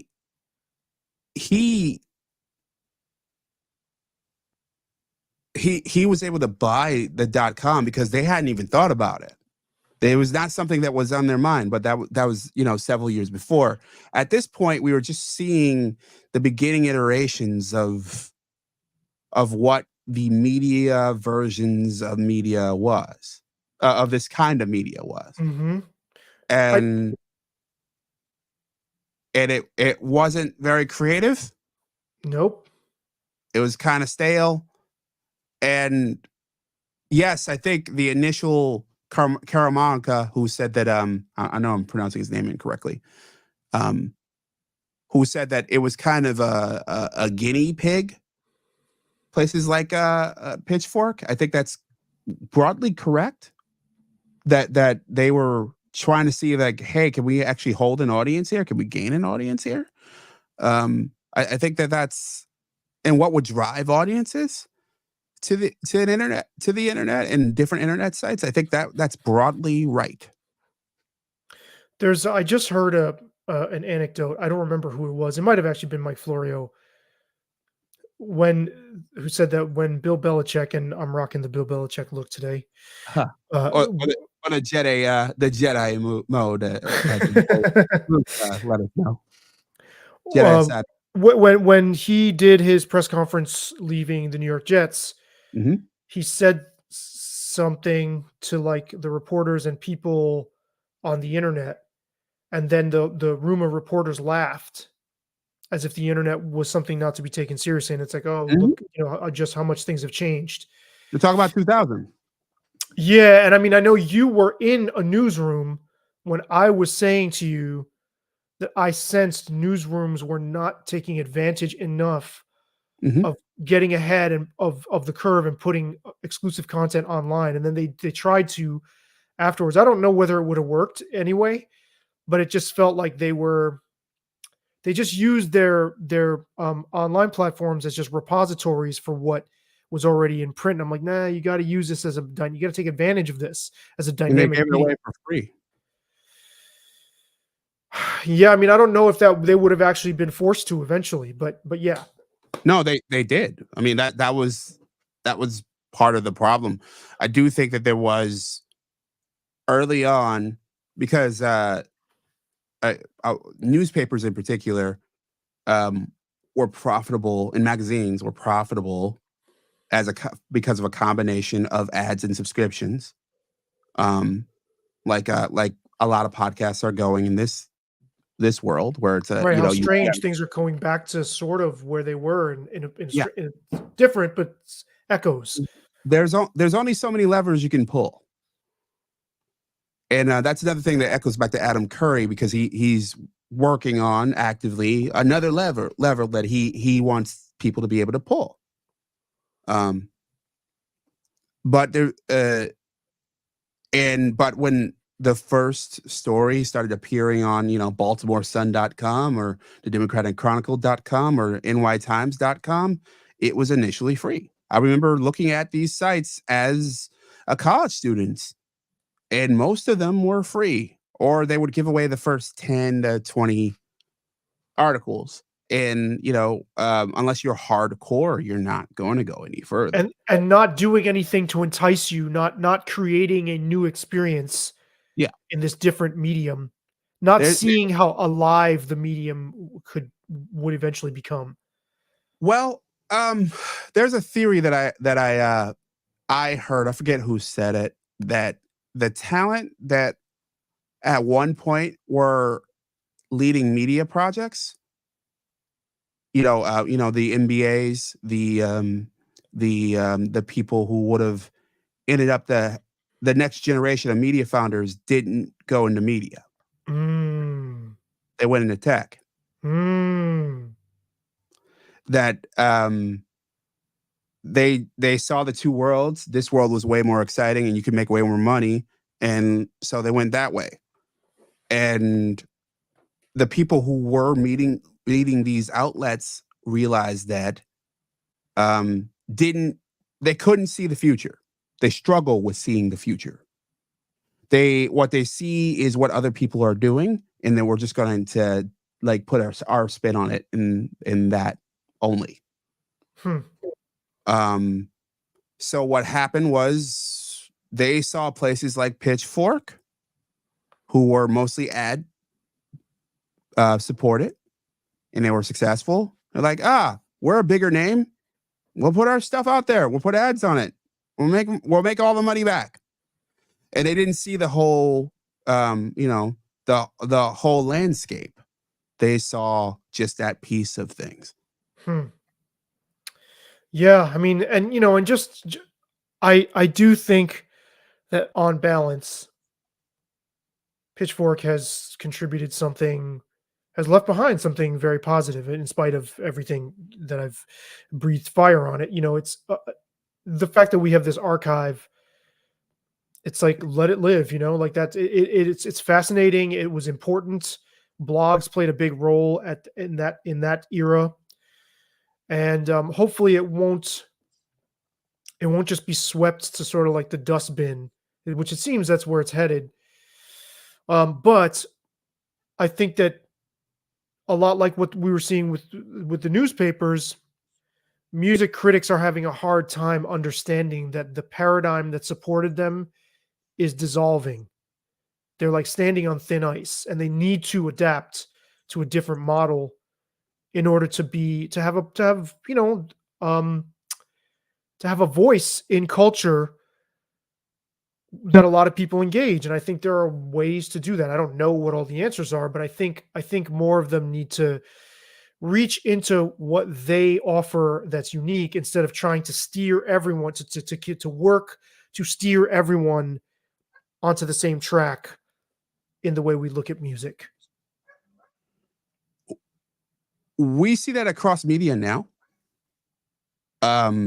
We see this move to unionization as a response, and I'm not anti-union, but that's the broad response that, hey, the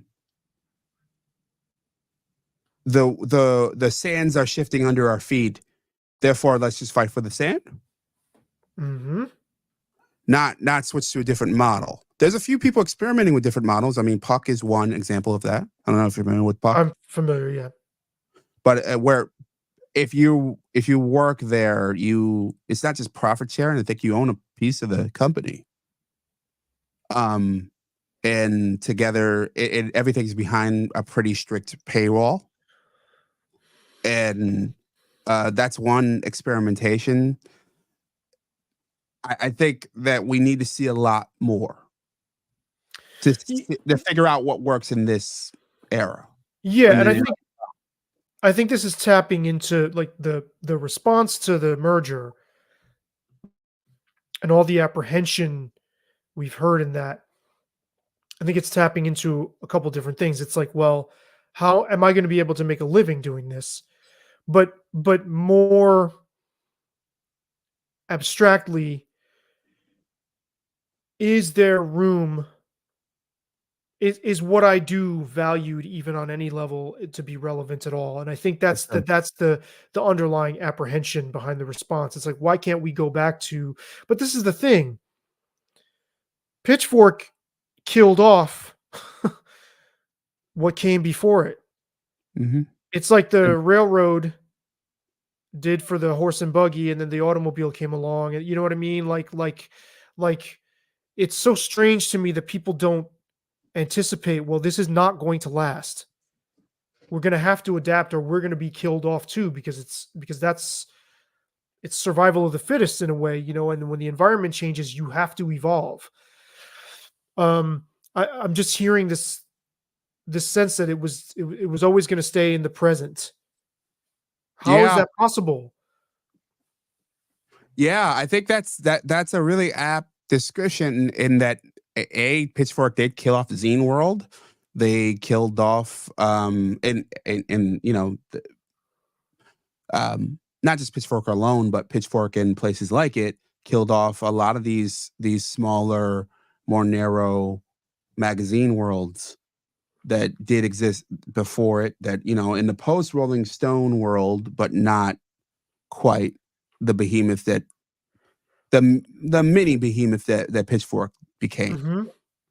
I think the in this your other statement there about the fact that these people are essentially they're just worried about, hey, how can I make a living now that things have changed,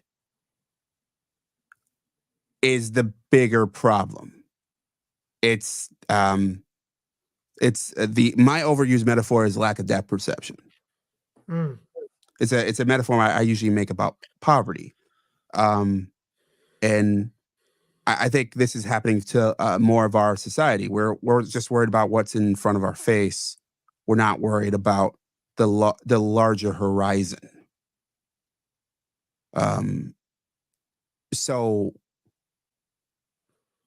we're fighting for scraps instead of looking for a new source. Well, and this change will hopefully inspire or necessitate people to try to build a new model. That's always the way it's been, right? It's like Yeah. like you Doesn't and I, happen on like, a day. what's Doesn't that? happen doesn't happen on a sunny day. Right, exactly. And you and I think I said this last time, might be even late to the YouTube party. Yeah. It might already be shrinking before our very eyes by the time, so there will be something else that we have to try to do. So, I mean, I just, it's hard for me to sympathize with people who've built an entire industry that profits off of another industry and will swear until they're blue in the face, till their dying day, that they're doing something, that they're doing a public good. Like they're providing a utility that's necessary as like electricity and heat and stuff. And I'm just not buying that. Yeah, and just to broaden it out a bit, I think places like YouTube and Rumble, and this will also be on Rumble. It's on Twitter now. It's on Twitch now. Oh well, X. Sorry. I think these are all part of the solution. I think anyone banking them on this to be their whole solution is incredibly wrong. Even Mr. Beast, who's a massive YouTuber, he just signed a deal with Amazon to create a show. Okay. Like that's an acknowledgement that, hey, I can't trust this one place with my entire business. Sure. I have built, yes, a massive following. I need to take them to other places. I need to leverage them and build things larger than me. And I think that's I think that's what content creators of all sizes have to do. They have to yes, put their stake in the ground in a place or series of places, and then they have to figure out a sustainable place where they can generate revenue. And I think for everybody, it's going to look a lot of different.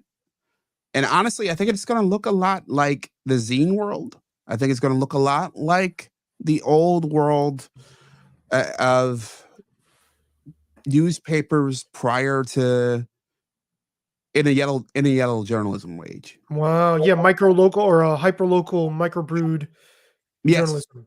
Yes.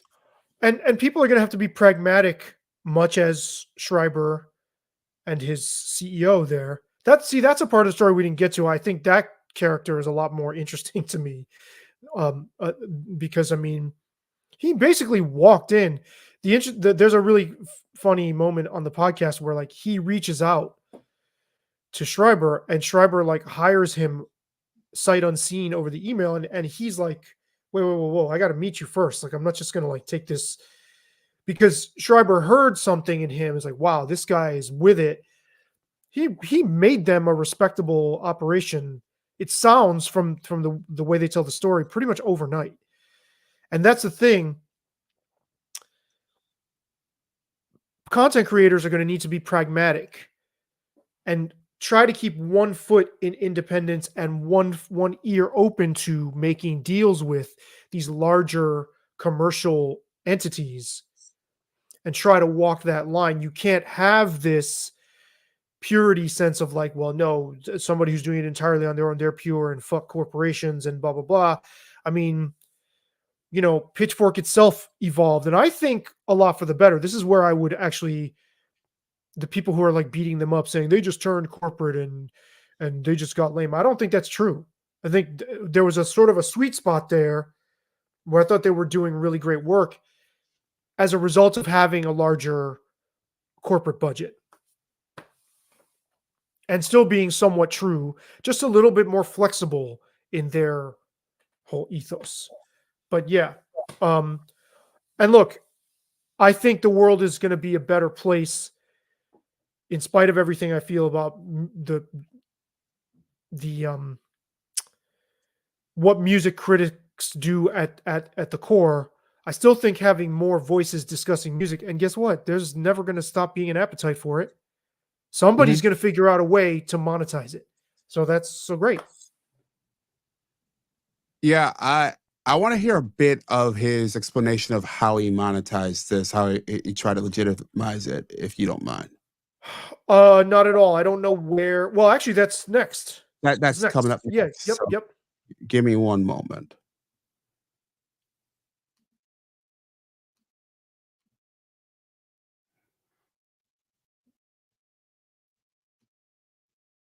Because I think that's really like the gap, Ryan, that you were talking about in 90s publications, where it's like you have your zines and then you have your mainstream magazines, and there's kind of nothing in between. Because ultimately the zine folks know we're just doing this for free, like we're doing this for love. And then the magazine folks know, yeah, we got, the Procter and Gamble meeting at 3 to, talk about the back cover, like there's no middle ground. You guys had to figure out, are we one of those things, or are we some as yet undeveloped third thing? How did you guys figure that out? I always, from early on, kind of considered Pitchfork to be, a community effort. So I had been putting out calls on the website for contributors and people who just wanted to write for the love of writing. And Pitchfork, survived, or carried along like that, really until Chris came into it, right? So there was maybe a couple of years there where Pitchfork was starting to make some advertising dollars. I had figured out that obviously advertising was the way to profitability for this thing, and just started trying to sell ads to indie record stores online, indie labels. Like the people that I was talking to every day were the people who were buying ads. It was, by and large, it was record labels trying to promote their artists. And so once that got a certain amount of once we got sort of a base of advertisers who were regular, was the first thing I wanted to do was get that off my list, because it was not why I started this. I was started for the editorial and all the things that I considered to be really fun and enjoyable work. And so when I put out this sort of claim on the site, like Pitchfork is looking for, somebody to come and run the ad department, that's when Chris answered the ad. And I was like, his track record was incredible and nobody else like him had even sort of considered coming and joining. So I was like, that's why I was like, almost sight unseen, like, yes, you have this, like, let's get started. I just boy, he's, and I'm not going to pretend to be the greatest businessman in the world, but that's a very narrow way to see your advertising approach. Yes, but then Chris came in, and this is the other moral of this story. You need to build a team to be a successful business. This has been true in independent music, world, and find somebody like him. Like Chris? because Ryan Schreiber would not have shepherded the organization into the world of business if it were not for this guy. The real story here is we wouldn't have even, Pitchfork would have been a footnote in the blogosphere. Look, we'd be looking back in the rear view if it wasn't for Chris. I keep forgetting his last name. Kasky? Yes. Yeah. Sorry about that. Yeah. That's a fucking amazing. He walked in and turned them into a going concern. That's not quite exactly, but that's listening to Schreiber talk about it. It sounds that way to me. Yeah, that's the way it certainly sounds. That he was pretty narrow, and then Kasky must have had the broader view. Fascinating. I encourage you all to go listen to the podcast. You can find anywhere that serves up podcasts, and NewYorkTimes.com. Believe it or not, I like the podcast too, in spite of everything I feel towards the New York Times. Wow, I there's no way that as good as that. At least I like the scuttlebutt of it. Caramonica is really tough to listen to, but why do you say that? I didn't like the tone of his voice. Some people hate the tone of my voice, so Yeah, I think he does ask good. I think he does ask good questions. I think he is a product of Like, he's a self-identifying music critic. So these people they only know a world where music critics are important, right? They don't ever, it's amazing how this entire profession that like exists to um dissect other people's choices, there's never introspection. It is a profession that depends on a complete and utter void of self-reflection. It's like you are lucky to be selling your fucking hot dogs at this marketplace where the artisan people come with their wares and they shop them, and we're giving you license to fucking sell hot dogs here, and the public loves it. So he's very much a product of that. He's very much a product of New York Times, just buttery, ridiculous view of the world from this like Upper East Side or lower or East Side, comfortable existence. But other than that, I do think he's it can be an engaging show. Shall I go to Jon Stewart and end with True Detective? Why don't we do it the other way? Because I might have to bail a little early, but okay. Let's go to True Detective. Do you want to show the Give me a moment here. So by the way, I have a 2 hour and 5 minutes video posting today of me talking the whole time. Yeah, so the Pitchfork merger for anybody with the endurance or is trapped on a plane with no other nothing else. It's going to be on my YouTube, youtube.com/ or at feedbackdef on YouTube. Okay. All right. I'm bringing up True Detective. All right. Now, Saby, why don't you set this up? This was I haven't seen this clip at all. So can you show the thumbnail to my YouTube clip on it? Oh, I could look for you. You did a YouTube clip on I it? emailed you the thumbnail. You did? Yeah. All right, my bad.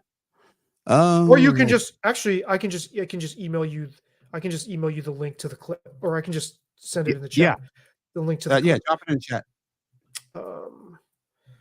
So I will just say I find the premise of this show really awesome.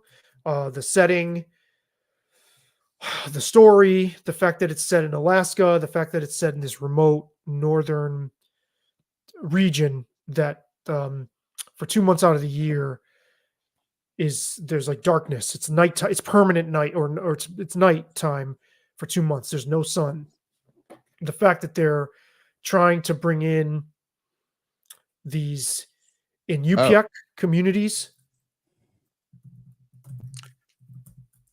and I think that's really, really an awesome, very rich, fertile ground for an awesome show. But unfortunately, I see this season of True Detective already, just 2 episodes in. I see it as this like unfortunate product of pandering about race in the most simplistic way. Like I really admire what the writer director Issa Lopez. Yeah, there we go.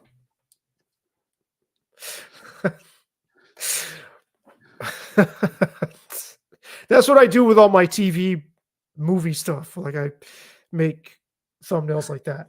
Nice. I really admire where writer director Issa Lopez is coming from. She's Mexican. She was an archaeologist. Super interesting. And she's approaching this as a story about 2 completely different and conflicting views of nature, of the universe, clashing. So there's what the Inupiaq people accept as real, and then what modern secular white Americans or mainstream Americans, modern Western societies accept as plausible and real. And by the way, I tweeted the writer at The Ringer, like, they might have spoiled. Like, HBO is being really careful. They have this awesome thing where they do podcasts for all their shows. Like, week by week, you get a show, and then week by week, you get an episode of the podcast. And like, they're being super careful about not giving spoilers away. And I think The Ringer totally fucking spoiled an aspect of the show. I was like, Jesus Christ, couldn't you wait a fucking week? Like, I can't believe HBO like authorized, gave them that interview and didn't ask them to embargo it. Anyway, so I think that's cool. That's really rich. But you get these moments on the show where like it's so clunky the way this is, the way you're. It's like so didactic. Like it's like something out of like a, I don't know, kindergarten or like a Ibram Kendi seminar on race. Like it's so like, okay, and now we're going to talk about the power imbalance, and we're going to talk about justice. Yay! You know what? Like it's like Sesame Street level, but no, without the sophistication. On the show or in this podcast? On the show and the podcast. On the show, it's like characters will stop and say to the camera, why? Because it's a bunch of white men. Really? Like yeah, so. And she's a great student. Very Go ahead, disciplined. yeah. Like the two leads are obviously Jodie Foster and this other boxer turned actress named Kaylee Reyes. And all of these characters, like you're taking Jodie Foster, like this powerhouse, classic American actor. And even she at times will break pace in the scene to be like, I'm not going to let a man tell me what to do. It's like, It's like so, and like, I love what Issa Lopez is trying to do. Issa Lopez was not familiar with this part of Alaska at all. She decided to set her story in this place she'd never been to. And then she and the, one of the executive producers, I think her name is Mary Winthorpe, I believe. They traveled to like do research. And, I just find this to be such like, you're not getting things from HBO that we once did, like The Wire. The Wire would be a preachy fucking mess if it were made today. It would not be anything close to what we got. There's a fear of like really getting into the grime of the communities you're depicting and of, again, sort of noble savaging these people, just presenting them as like, they're so noble and representation matters. The thing is, Kaylee Reyes is part Native, but she's from the Chiconki. I always mispronounce this. She's from the Chiconki Wampanoag tribe from Rhode Island. So my question is, well, how much does somebody from that group of that ethnicity have anything in common with Inuit and ethnicity? They're not the same. And we're using them as like interchangeable. That's like casting a Korean person in like a Japanese setting movie. And there's all this like lip service about inclusion, about centering Native voices. And it's like, well, okay, I'm fine with somebody not knowing that world and coming up with the story. I think that's actually really neat. I think it's cool because like Kaylee Reese's character is supposed to be part Dominican and part Inupiaq. And great, awesome. Give us a window because, most of us can't relate to that community. Most of us watching in the USA are not going to be familiar. So give us a view. But like Jodie Foster in this clip, you hear how she talks about, oh, I needed a way into this character and I needed to center Kaylee's character. It's like this fucking endless self-deprecation that white people are now doing as ritualistically. I just find unfortunate. And I find this show to be a real lost opportunity to show us, just give me the people. Just show us what these people are real like. Give us a window into their world, ugliness, culture, everything. Like, celebrate their culture, but also show us the ugly truth too. And I'm cool with that. That's what I think we need. Okay, I'll take a quick listen here, I guess.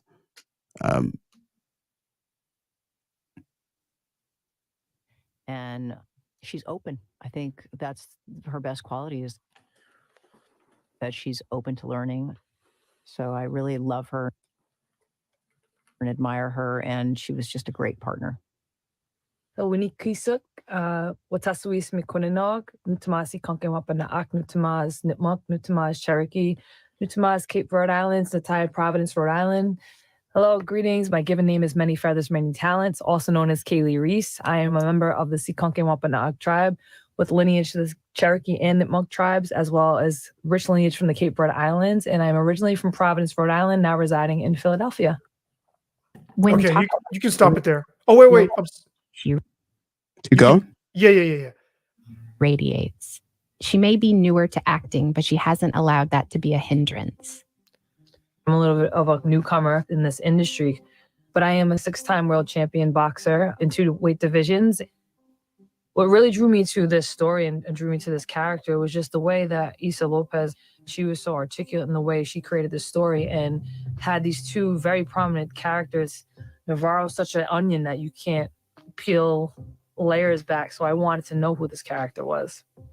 When she made the conscious decision to make her part a Nupiaq, and also having a place like Alaska that we don't get to see in such a remote place, which is so heavily populated with the indigenous community, that was really something that was really intriguing. As an Indigenous woman who has to carry confidence and drive, she sees a lot of herself in the character of Navarro. Evangeline Navarro is somebody. So, yeah. I don't see much of your argument, at least not in that clip. But I'd like to respond to a bit of your larger argument. Part of me, yes, The Wire or whatever show, ER or St. Elsewhere or Matlock, even though I think that's being remade. Gunsmoke, if it were out today or out in the year 2000, it wouldn't be the same. It just wouldn't.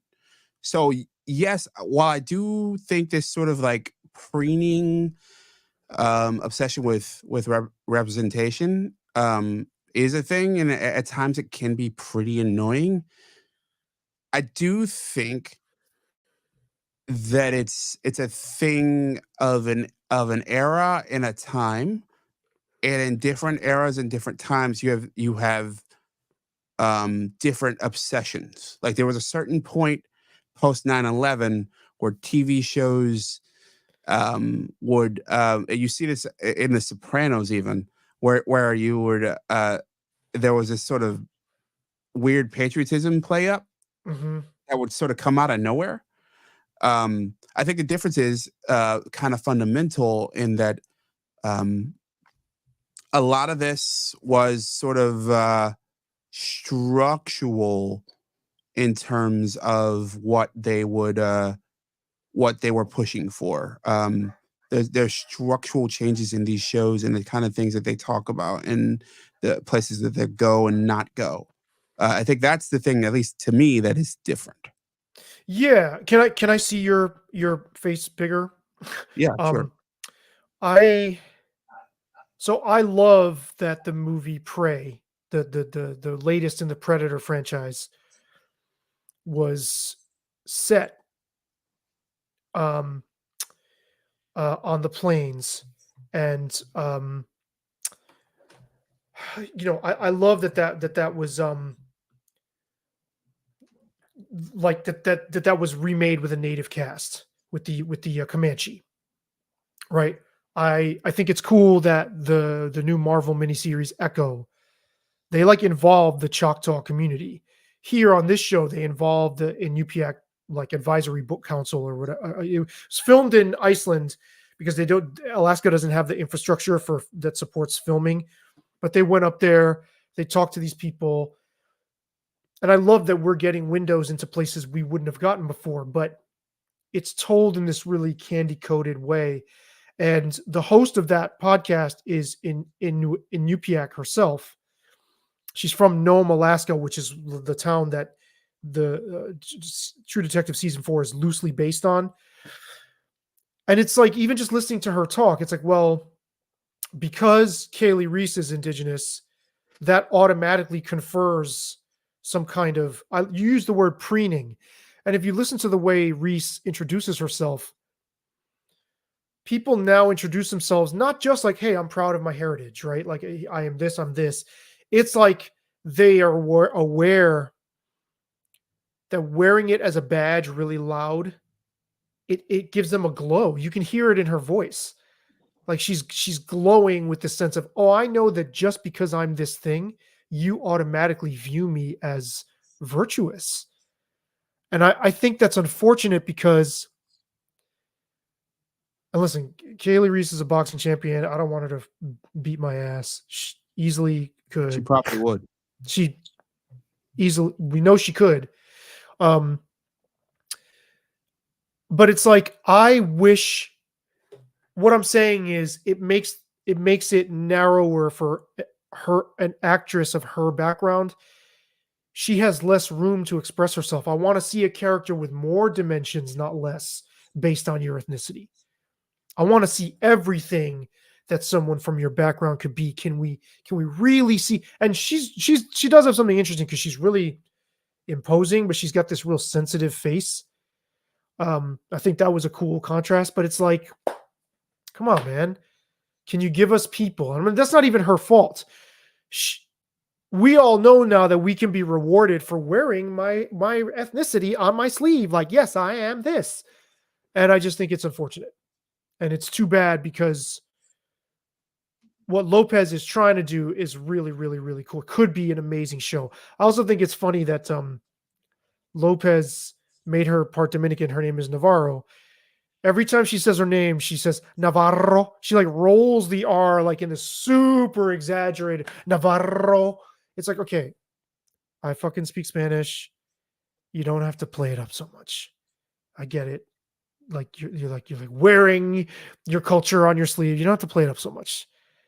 Like there's a way to say it's if I came to you, James, and I said I was reading Jean-Paul Sartre, you would think I was fucking pretentious. That's what you're hearing when she's rolling the yes, R's. Like, I hear like an exaggeration. There's a way to pronounce the name of somebody from a different language. There's a middle ground, right? Like you can do something sort of in the middle that's not totally anglicized, but that's not this like performance of the pronunciation. And I'm not even saying people should downplay their culture. I'm saying there's a way to do it where it's you're not turning the dial up to 10. And that's where we're at now. We're rewarding people for being something. And I think you and I have experienced this or sensed this too. Sure. Like we could wear that on our sleeve as if it immediately confers virtue on us, and we choose not to do that. It's just part of our story. It's an interesting part, but it's just part. Yeah, it's part of a larger, thing that makes us us. The fact that we're both minorities isn't the thing that it's not defining. It's part of the definition, not the definition itself. Right. I get that point. I haven't seen to just give him a little bit of bail. I have not seen the show. Honestly, I the premise looked, they looked interesting. It could be like any of the True Detectives are. But when I do, I'll report back. Yeah, can we listen to the Jodie Foster clip super quick, and then I just wanted you to hear the way she talks about this too. So it would be pod 2, the second link I sent you. Okay.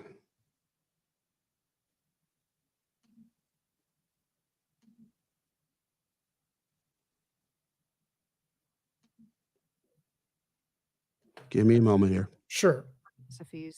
I love that we were going back to the. That's about where it starts. Oh, you could hear the audio? Yeah.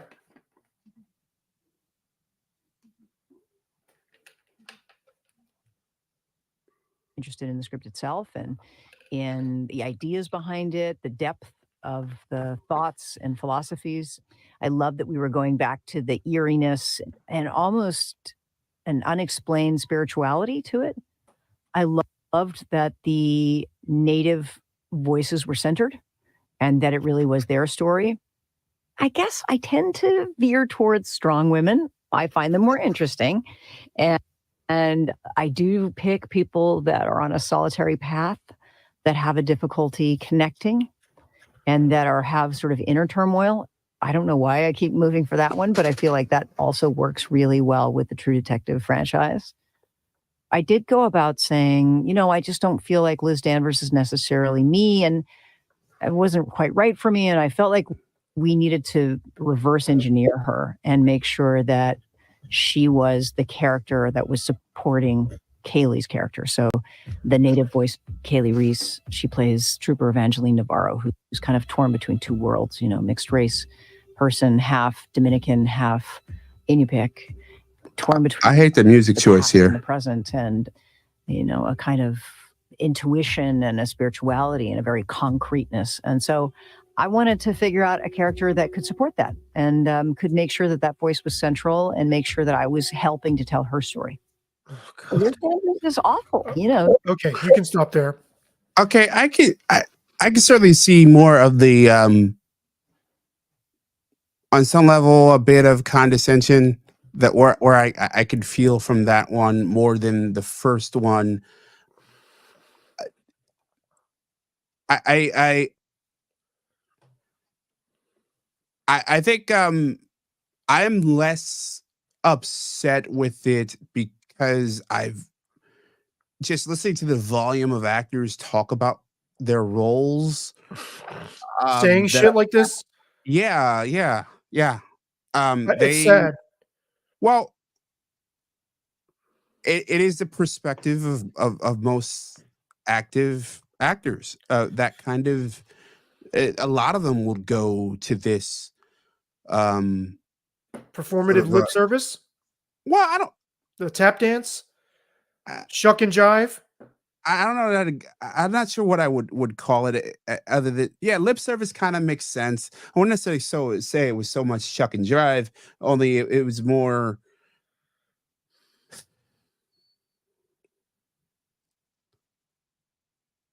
They have been paying attention. And as the racial tensions have sort of swelled and there's been an increasing focus on certain things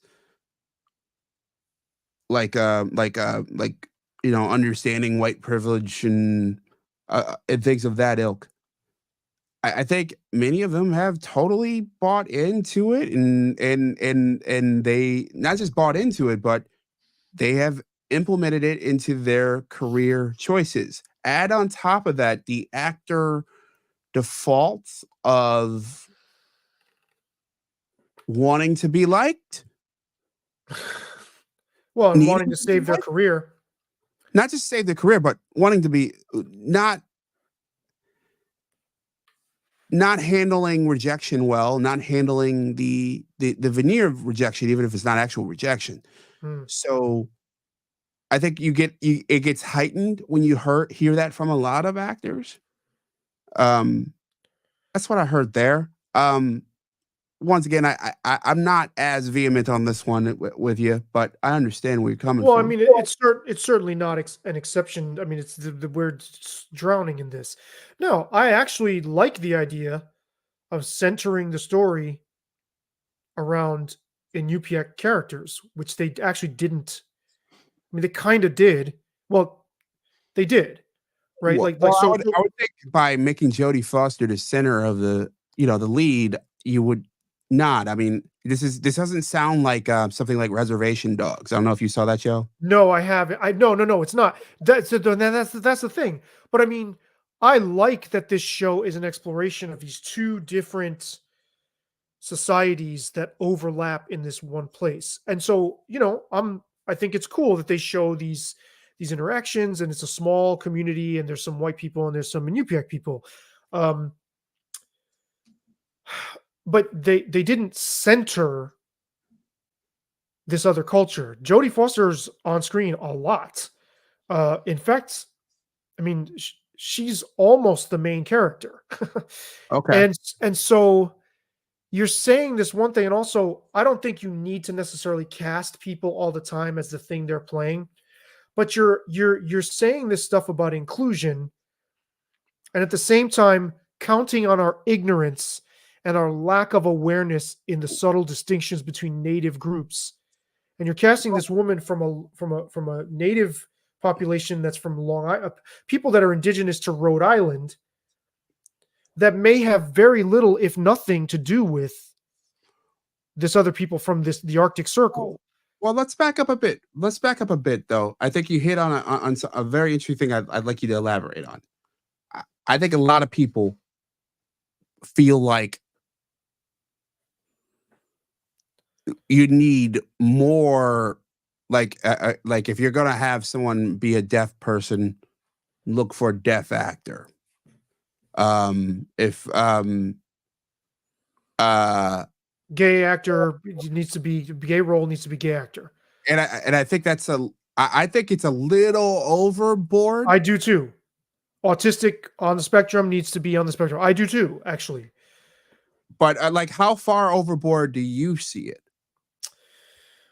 I think it shouldn't be totally dismissed, right? Because like one thing I see is in just the numerous people on the spectrum that I've known and been close to, I still have as of yet to see what appears to me to be an accurate representation of autism on screen. Which can be very easily solved. Not that I've come across. It always seems. Have you seen one that was close? Not that I've seen. It seems really. It seems really distorted to me. It doesn't seem to come from a place of understanding. Right. Well, that'd be pretty fucking easily solved. But I don't think a gay person should necessarily, a gay role should have to be a gay person. However, we're saying, you know, the filmmaker, Issa Lopez, the host of this show, HBO, everybody's presenting, even Kaylee Reese is like leaning into, this is important to have native voices. Like, well, native is not all one thing. So you're perpetuating a reflex to make an entire population of people less distinguishable. And I have an issue with that. You're counteracting what you think you're actually, or say you're doing. I want to know more about the subtlety. I want to know more about the dynamics between these different tribes. Mm-hmm. Don't just swap one person for another and then fucking pat yourself on the back as if you're doing this great noble thing. That's all. Or get people from Nome, Alaska to consult on the show, which they kind of did, right? But maybe not enough. So on the one hand, we're overly ridiculous and sensitive about representation. We're like, you know, it's so clownish. But if we're going to do representation, which I think stories, fiction, art would benefit from more voices, can we not do it in a fucking pandering way that inadvertently and clumsily smears all native people under the same brush? What the fuck is that? I think there's another interesting point there, in that I think we're, especially in Hollywood, is especially guilty of this, but I think a lot of parties in society are, where we love the idea of something, not necessarily it, or we're not willing to do what is necessary to do that thing, or we think we know what's necessary to do that thing, and we want to show results or the sheen of results immediately. So we sort of hotshot this so that the version of it that we need to do in order to be able to say, oh yeah, I created a thing that's full of in this case representation, that centers in UPIAC voices. That's what the director and Foster and Reese all pay lip service to. I think the trouble is when you're building these worlds, and these worlds is not on TV or movies often, like, you don't need it. it probably shouldn't have been an a season of a TV show. It should have been a show unto itself, like where you could go, you could spend the time to flesh out those things. If that was the goal of the show, and and I think that's what they said was the goal, but I don't think that was the goal. I think the goal was they wanted to just do what the other True Detectives have done successfully, which was basically showcase another part of the country where there was a murder mystery, and they just chose this place, and they wanted to show a slice of the culture, but instead of admitting that, hey, we're just trying to entertain you and we're showing a slice of your culture while we're trying to entertain you. No, they said, no, it's this, it kind of speaks to the some of the Ryan Shriver stuff, where it was like, there's a level of importance to what we do. That's that is sort of kind of nauseating. And so like, we're not simply just, trying to entertain you and showing a slice of society. We're centering this culture that we're only sort of kind of playing. It's a backdrop. It's a backdrop. I mean, and I think it does play more as the. And it's fine. It's fine if it is, right. Like, right. Look, yes. Like honestly, like I'd prefer it to you to vary the backdrop. I didn't want True Detective in a different. Like, you should do a True Detective in the middle of the hood, or deep in mountainous New York, right? Or the Appalachia. Yeah. Or the deep desert. I mean, it makes, or Montana, like, or in Buffalo Bills training camp. But yeah, you should vary. It's a backdrop, and they're treating it as if they are doing something righteous. Yes, and do they believe it? Because Schreiber, I don't know if he believed it or if he's just saying what sounds, or if he bought in. Because the thing is, when you start getting paid for something and you start being seen as important, I think you might have thought you were doing something kind of clever and that you knew where the line was internally, but then maybe you start to buy it. And I don't have an issue with showing us, like, most viewers, because the Inupiaq population is small. Most people seeing this are not from that part of the country. So we need a way in. We need characters who we can relate to.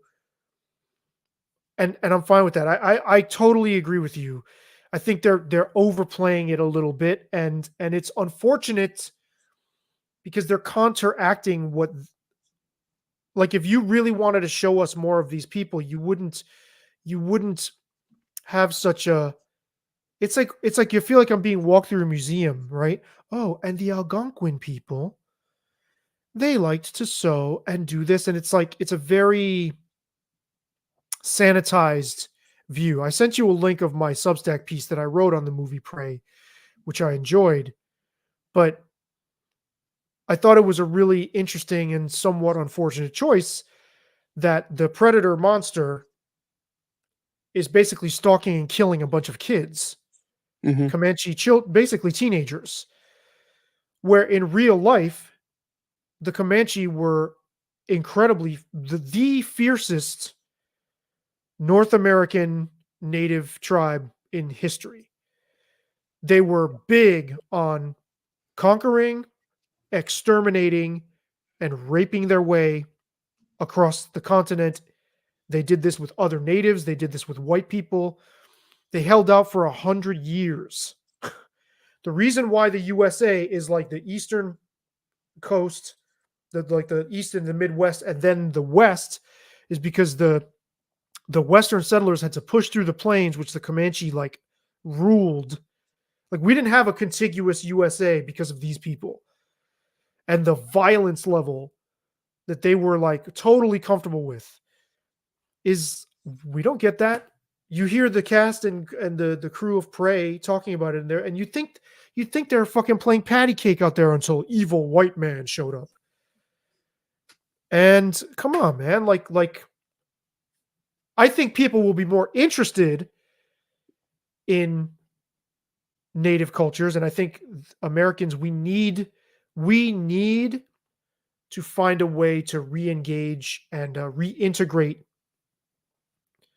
the native heritage of this continent into our like psyche somehow, more than just sports team mascots and shit like that, and more than this.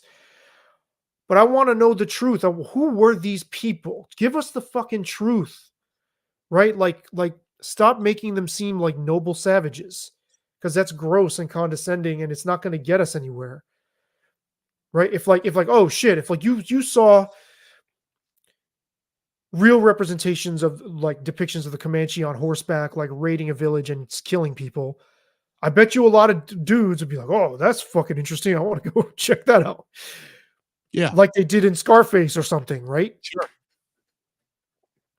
That's pretty badass. Like you could do that. I mean, I think the perfect example of that is probably Apocalypto.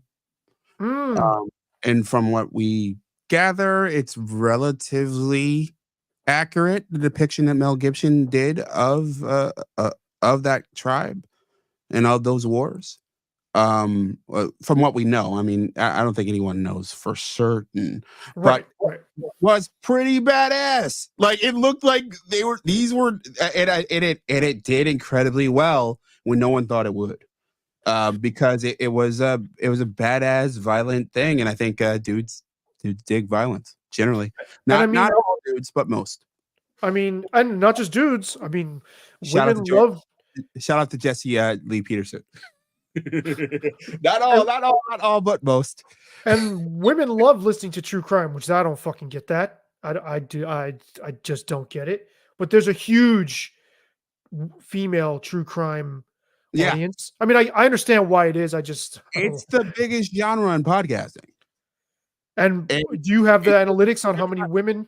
Driven by women. We don't know exactly the amount number, because podcasting numbers, like we have, there's estimates, but it's overwhelmingly female, the listenership. So I mean, everybody loves something with this, and this notion that white Europeans invented conquest and subjugation and genocide is patently false. And we would ironically get to a more sort of multiplicitous cultural sensibility if we just allowed the shit parts of cultures to if we gave those airtime too. I think people would relate to it more and be like, oh wow, okay, we don't have to treat this like with such kid gloves. And I can hear it in Kaylee Reese's voice that she just thinks the mention of her ethnic backgrounds, that it's like sort of glitters like gold. And True Detective had a chance to take us into the grimy parts. And I bet you a lot more people would have been curious of that instead of treating these people as like smiling. I mean, they're not all smiling on this. There's a lot of poverty and shit on the show, but like it doesn't achieve. You get further with the truth than you do with like these like representation. So yeah, I think like. And I think this is yet to be seen, but I want to see whether the exhaustion that you and I have to these concepts is actually wider spread. I'm not sure it is. I haven't seen any proof. I think it is. And the way to know that is in terms of something like the ratings of a True Detective, whether people are actually enjoying watching the show, or they seeing this and they're rejecting it, or the same thing with movies as well. Well, or if they get turned off, like because right. My favorite season of True Detective is season 3, which touched on and included racial dynamics in the story, but didn't harp on them. It was subtle, and I thought more true to life. And then all these fucking think piece writing morons were trying so hard to paint it as if it was this big treatise on race, when it was just more part of the atmosphere and not the central thing. And I thought that was much more convincing. Okay. And I didn't see, I only saw the first two. So Right. My favorite is the third one. Here's the thing, white people, and this includes Candlebox fans too. You don't need to do this. You don't need to go, well, I'm going to censor your experience. All you need to do is be open to trying to know what it's like or see what it's like from someone else's shoes. That's all you need to do. It's basically manners. And just tell yourself, I don't know what it's like from this person's shoes. But when someone comes at you like wearing that, what their background is like a shield, and they're trying to get you, don't hop on one leg because you feel the pressure to do it. Just know that you're curious, that you care. Try to see people as human beings. Don't glamorize what their ethnic background is. Their ancestors fucking killed people too, most likely. Okay? Just keep that in mind. Maybe Cool. and the opinions expressed on here do not necessarily reflect the opinions of JB. no. They're all yours, my man. I am going to transition to Jon Stewart. Please I do. think he's well worth going in, and I think Mr. Stewart certainly earned being acknowledged for his return here.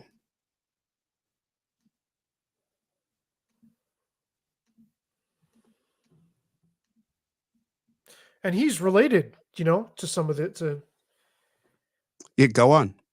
I mean, he is a hallmark of the kind of changes in the zeitgeist that you and I are identifying in an indirect way. I mean, he's the way I see him as the like ultimate avatar of when comedians became political commentators, like the voice of understanding, without a doubt, sociopolitics.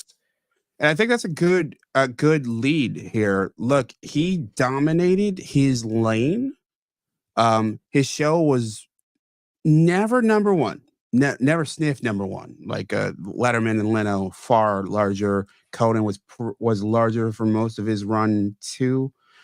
Fallon at his height on the late night show ahead of before he got to Tonight Show was larger, but in terms of stature culturally among the chattering class, he was massive, and he's left the stage in 2015. We've seen a sea of his underlings have mixed results trying to replace him. Are you talking about Colbert and John Oliver, or is that what you're saying? Colbert went one, John Oliver, Samantha Bee, Jordan Klepper, all trying to do essentially the same thing. Just like his version of The Daily Show was a takeoff on a news show, they were doing takeoffs on everything from, I mean, there was a Samantha Bee was sort of a takeoff of, I'd say, not Inside Edition, but sort of like that kind of thing. Like they were all doing it, and they were all trying to create their own version of the Daily Show, coming with this level of righteous indignation, and that they were the right, that they were pointing out something by laughing at it. And then they would, much like John did, they'd back up and say, "Oh, but we're just comedians. We, all our jokes are going in one direction, but we're just comedians, and that we should not be taking them too seriously, even though we really want you to take us seriously." And as we had this cultural shift over the last, now about a decade since Jon Stewart was gone, it's comedians, Colbert being one, Jimmy Kimmel being another, even Jimmy Fallon to a certain degree, Seth Meyers all the time, are all sort of on this sort of preachy comedy approach where you have to infuse your politics in your comedy. You can't have it without it. Jimmy Fallon, who was probably the weakest at that, even he is sort of having to reshape himself because the winds have blown that way in the post Donald Trump world. In all reaction to Trump, obviously Trump was elected a year after Stewart walked away. Stewart came back. He came back with a massive show to Apple TV. He came back to a very different world. Cable TV had, as we talked about earlier, eroding crazily. Broadcast TV eroding crazily. TV audience in general, like old school TV audiences, are shrinking. They are absolutely shrinking. We are watching Netflix. We are watching Amazon Prime. We're watching shows like this one. We're watching Twitch. We're watching any number of other things. And we're on a different track in terms of politics and funny, and in terms of just the diversification of options for audiences. So Stewart comes back. He gets a pile of money, something like the rumor was somewhere between 20 and 30 million to do a couple seasons of his Apple TV show. And he goes even harder left than he did before. Fine. That's where his perspective is. All right. Or can I just add one distinction? Go ahead. I would say harder into ideologue land. Sure. I just wanted to so because they overlap. Sure, I'm sure he has gone harder left, but like it's the way the views are presented and the way he's more rigid, probably. Yeah, I'd agree with that. It's definitely more rigid, I'd say. As I think most politics is these days. Like and I think with less breathing room and less he could no longer claim that he didn't have a dog in his fight, that he's just the guy with the show after the sock puppets, as he would argue. Because, hey, I'm on after South Park. You can't take me seriously. No, he was demanding to be taken seriously, and the show didn't do well. Like it didn't connect. I think media's moved on. I think comedy has moved on. They were able to get some moments that did well on YouTube and TikTok. He built a couple million followers on YouTube. He had some viral moments that did well. But I don't buy, getting back to the monetization question, it was clear that it wasn't enough for Apple TV Plus, and it wasn't enough for Stewart. So Stewart, I got the sense as watching that show, watching clips of the show, watching full episodes, that he felt that he wasn't making enough of a wave because he was now, look at this world that I've created and all these people doing what I was doing or doing some shade of it. I'm not distinguishable. And this led to a conflict with Apple because he wanted to, from what I understand, he wanted to go hard after China. Good luck with that. And if you wanted to if you looked at your Apple phone, guess where it's made? Yeah. And if the phone's not made there, your chips are made there. Mm-hmm. The chips that are in the phone or the glass, a lot of components there. So his patron was like, dude, like you can't do this. And he said sayonara. He had his LeBron James China moment. Yeah, for sure. Absolutely. And his NBA China moment. Mm-hmm. But yeah, you know where your bread is buttered. And, like, there's the fucking door. You're not going to say this. there's parallels here that I never thought of Go for it. between Schreiber and the way comedians now view themselves. They're like our gatekeepers of politics. Yeah, strangely enough. Yeah. How bizarre is that? I mean, it's been interesting. It's, you know, it hasn't all been like, I don't trash all of it, but it's Stewart, I'm sure, sees himself as like helping shepherd us through making sense of the world, which is a lot, sounds like what Ryan Schreiber was saying. Yeah, very much so. I would agree with that. And when I think of comedians in politics, there have always been political comedians. And in late night comedians have always taken shots at politicians. But here's the thing. For the last 3 years, we've had a politician at the top of the heap that was his name is Joe Biden. And he's a guy who you could easily take a ton of shots at. Oh my God. All right. It could be like a Chevy Chase, Gerald Ford all over again, times a million. The truth is, we're not taking advantage of that Chevy No, Chase of course not. moment. And there's only one reason for it. It's because of that political rigidity. It's like we are afraid of the orange man, therefore we're not going to take shots at Joe Biden.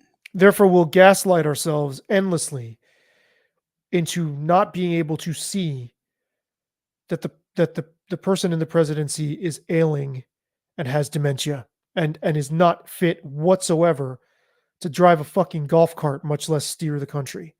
And no comedian who's not ideologically slanted, because we have conservative comedians now too. The fucked up thing about this is that comedy, the genius and appeal of comedy is that it can strike a chord with you wherever you're at on a subject, and that you can laugh at it. And the most clever comics find a way to walk this line where they're not being preachy and didactic.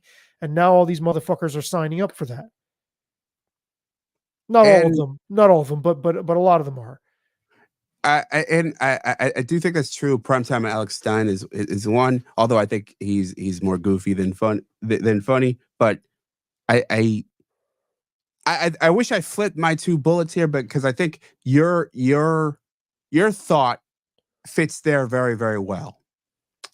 Trevor Noah, from the moment he got that job, replacing Stewart, depicted himself as without saying the words, as the liberal comedian of record. That's how he approached it. He was preachy. He was arrogant. I didn't think he was funny at all. Not on the show. I like his stand-up, but I don't even like his stand-up, but it's less preachy though. I thought his life story is fascinating. I read part of his book, Born a Crime, about being born in apartheid South Africa and his parents legally, they weren't supposed to marry. Right. Because he's biracial. Right. And I think he's a fascinating guy. I think what he's doing right now in his podcast world, where he's kind of the affable, but not overtly funny, trying to make you laugh host, fits him better. I think he is more of a Dick Cavett kind of character, where it's like, oh yeah, this guy's kind of funny, or Tom Snyder is another guy who's kind of like this. Oh, it's kind of funny, but the point wasn't to make you laugh. Right, and the shine goes on the guest. Yes. He's more of a facilitator. What is the quality of his questions? Is he doing this pandering thing? Because I thought really? Yeah. Yeah, see, that sucks, because I thought his comedy was actually quite illuminating about race in a funny way that wasn't quite so he was wearing race on his sleeve. That's fine if you're going to do it in a way that like connects with people instead of like demanding something of people first. I think he's another one. Like so many of these people allow themselves to be compacted, trash compacted, I like to say, into caricatures of themselves. And it sucks because I think he's got a lot of talent. This is the other side of the political rigidity coin. After years of conservatives being willing to go on with Jon Stewart, and that number dwindling and dwindling and dwindling as things have gotten more and more politically diversive in this country, why would anyone who disagreed with the tenor of a place like The Daily Show go on The Daily Show? You wouldn't. Not at this Right. point. And your constituents would give you shit as if you committed a crime to their constituents, and Stewart's constituents would be like, we don't want to platform this dog whistling white supremacist. Yeah.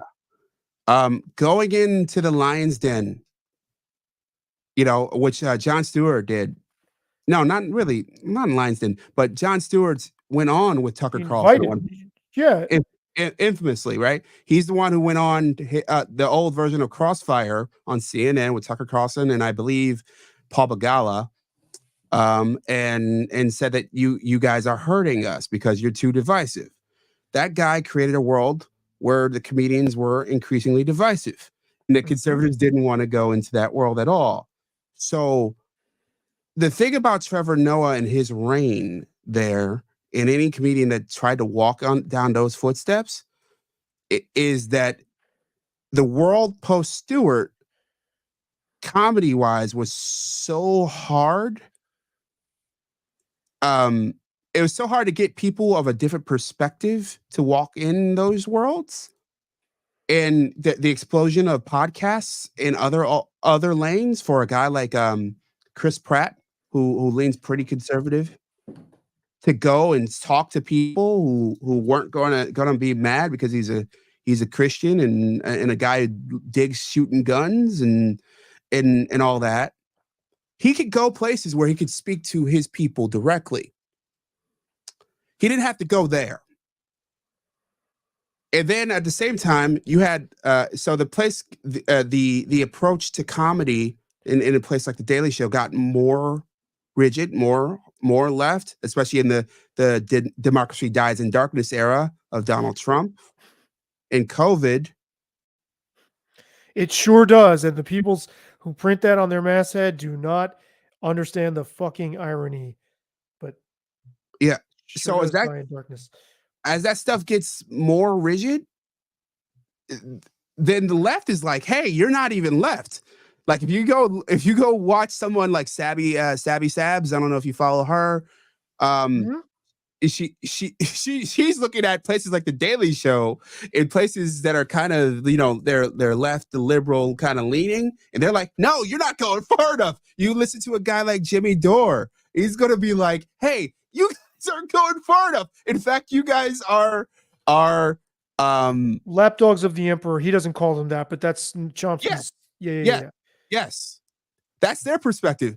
So what ends up happening now, 9 years later, as Jon Stewart comes back to this fold, those guests that didn't agree but wanted to go play pillow fight with Jon Stewart, they don't even want to go there.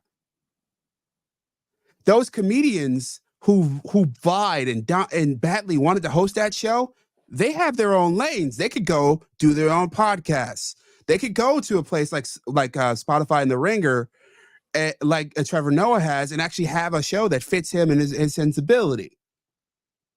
And they got to this place where no one really wanted to host the show, and the guy that really wanted to, Hassan Minhaj, had a bit of a controversy of himself. Oh boy, did he ever! I don't remember all the details of that off the top of my head. He's fucked. He's done.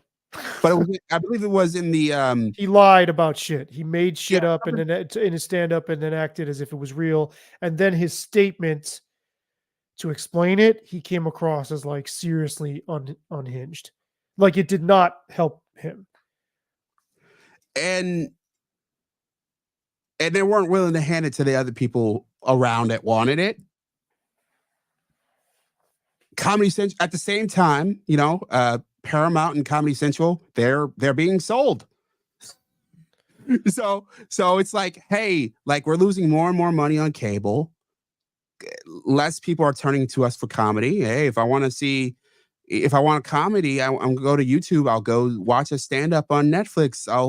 I'll go listen to my favorite comedian, Bert Kreischer, on his podcast. I don't need you to choose this for me. I can choose what I want.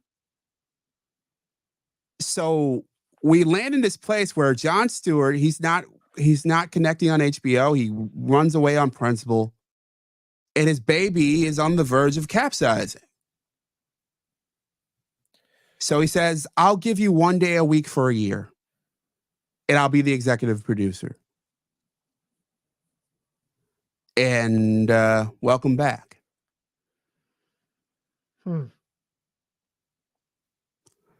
That I find,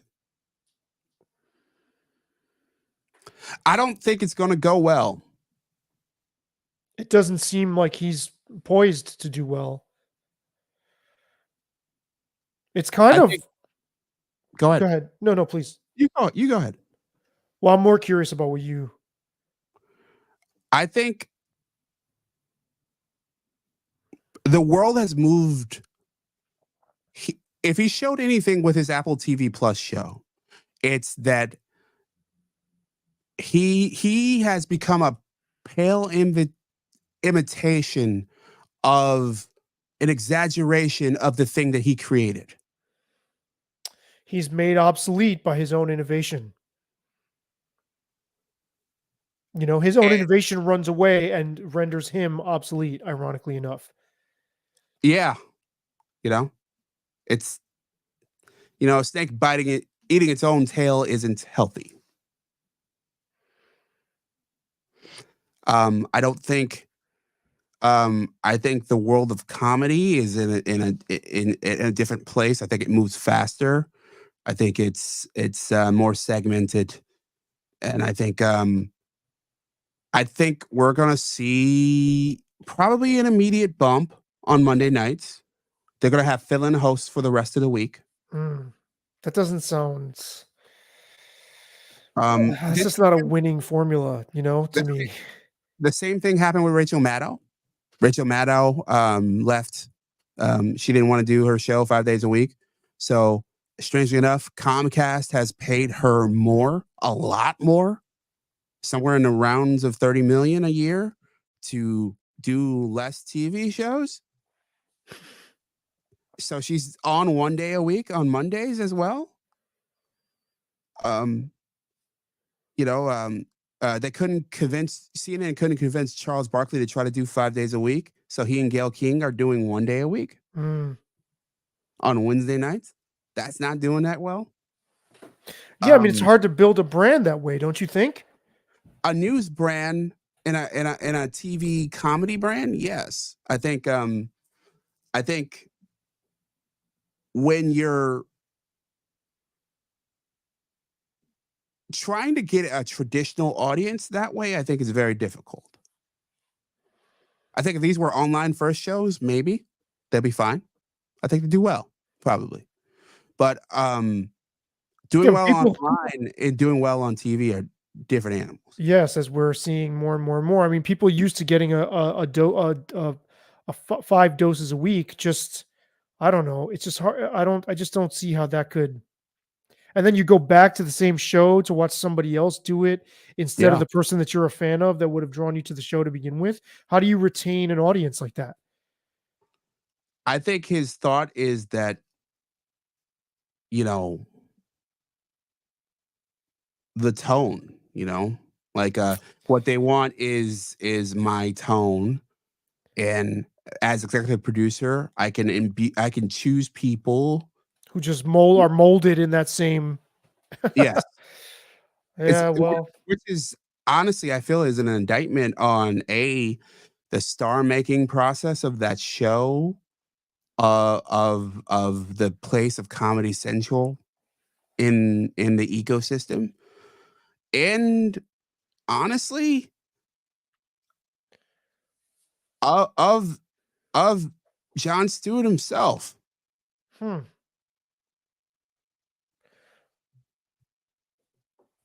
Yeah, no. That's a lot.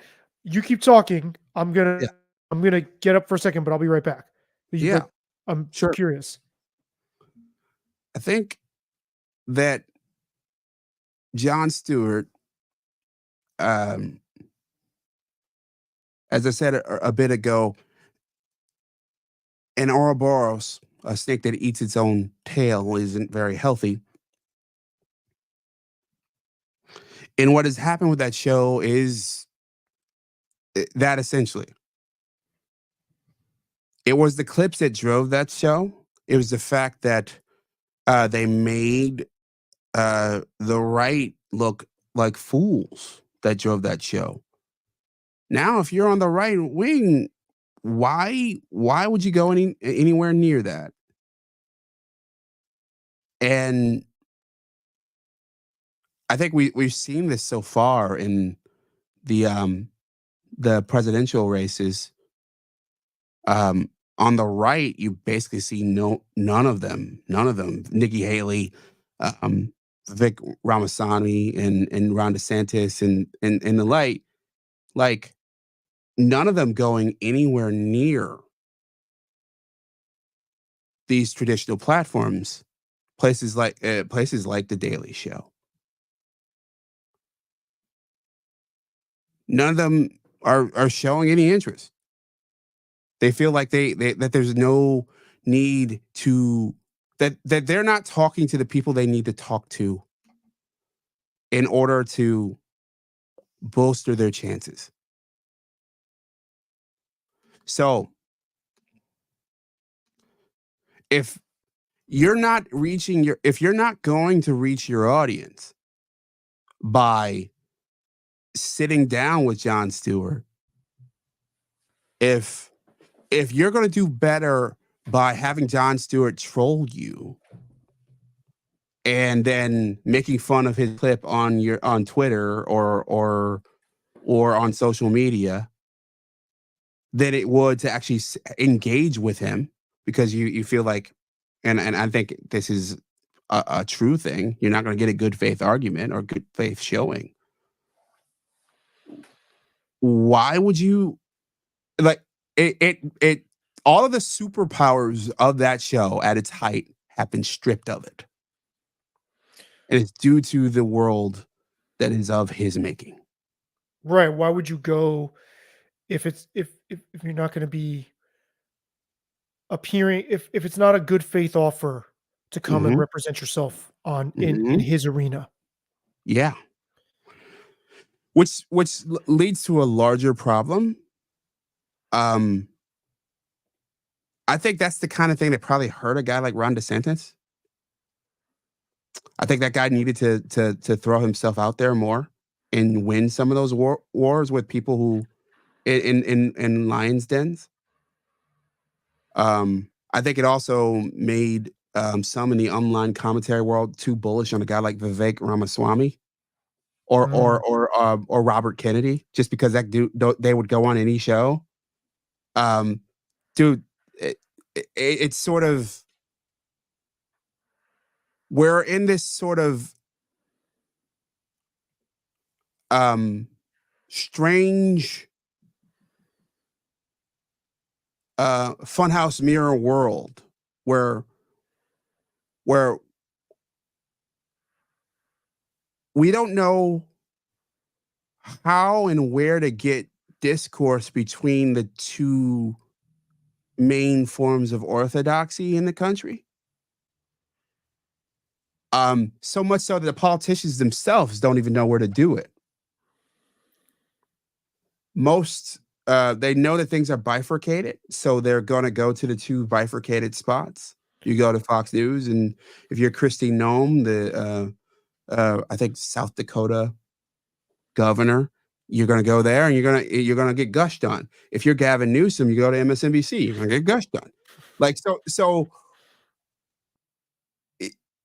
what we need is the things that Jon Stewart fought against. We actually going back to that Tucker Carlson encounter 15 or now almost 20 years ago. I think I was in college at the time. I'm pretty sure I was in college at the time. Or maybe just after. What we actually need is the opposite of what he wanted, where Crossfire, it wasn't a perfect show, but you had a good faith argument between a relatively good faith argument between a right wing person and a left wing person. Certainly more so than compared to now, for sure. It was expected, in fact, that these kinds of dialogues, that these platforms existed to foster dialogue. Yes, slanted, Yes. but there was still some respect, which brings me to something. You know how you always ask, your guests what they're reading? Yes. When I started reading this essay, did women in academia cause wokeness? Wow. I'd say yes. Sure. More women means more censorship, more discrimination, more advocacy, and less debate. And it talks about how women, by and large, are averse to conflict, and so try these more subtle means to sort of squelch dissent, like in the family system. And I mean, really, what I've seen in music journalism is this unchecked brand of like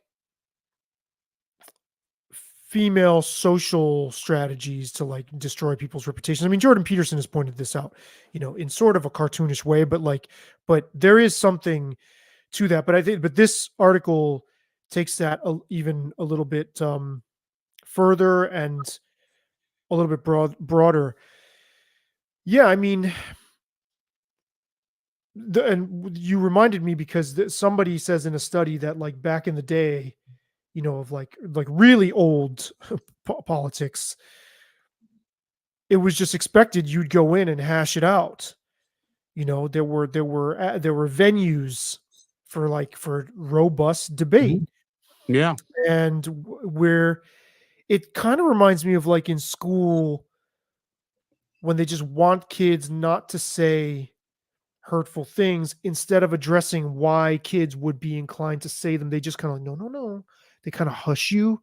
There's this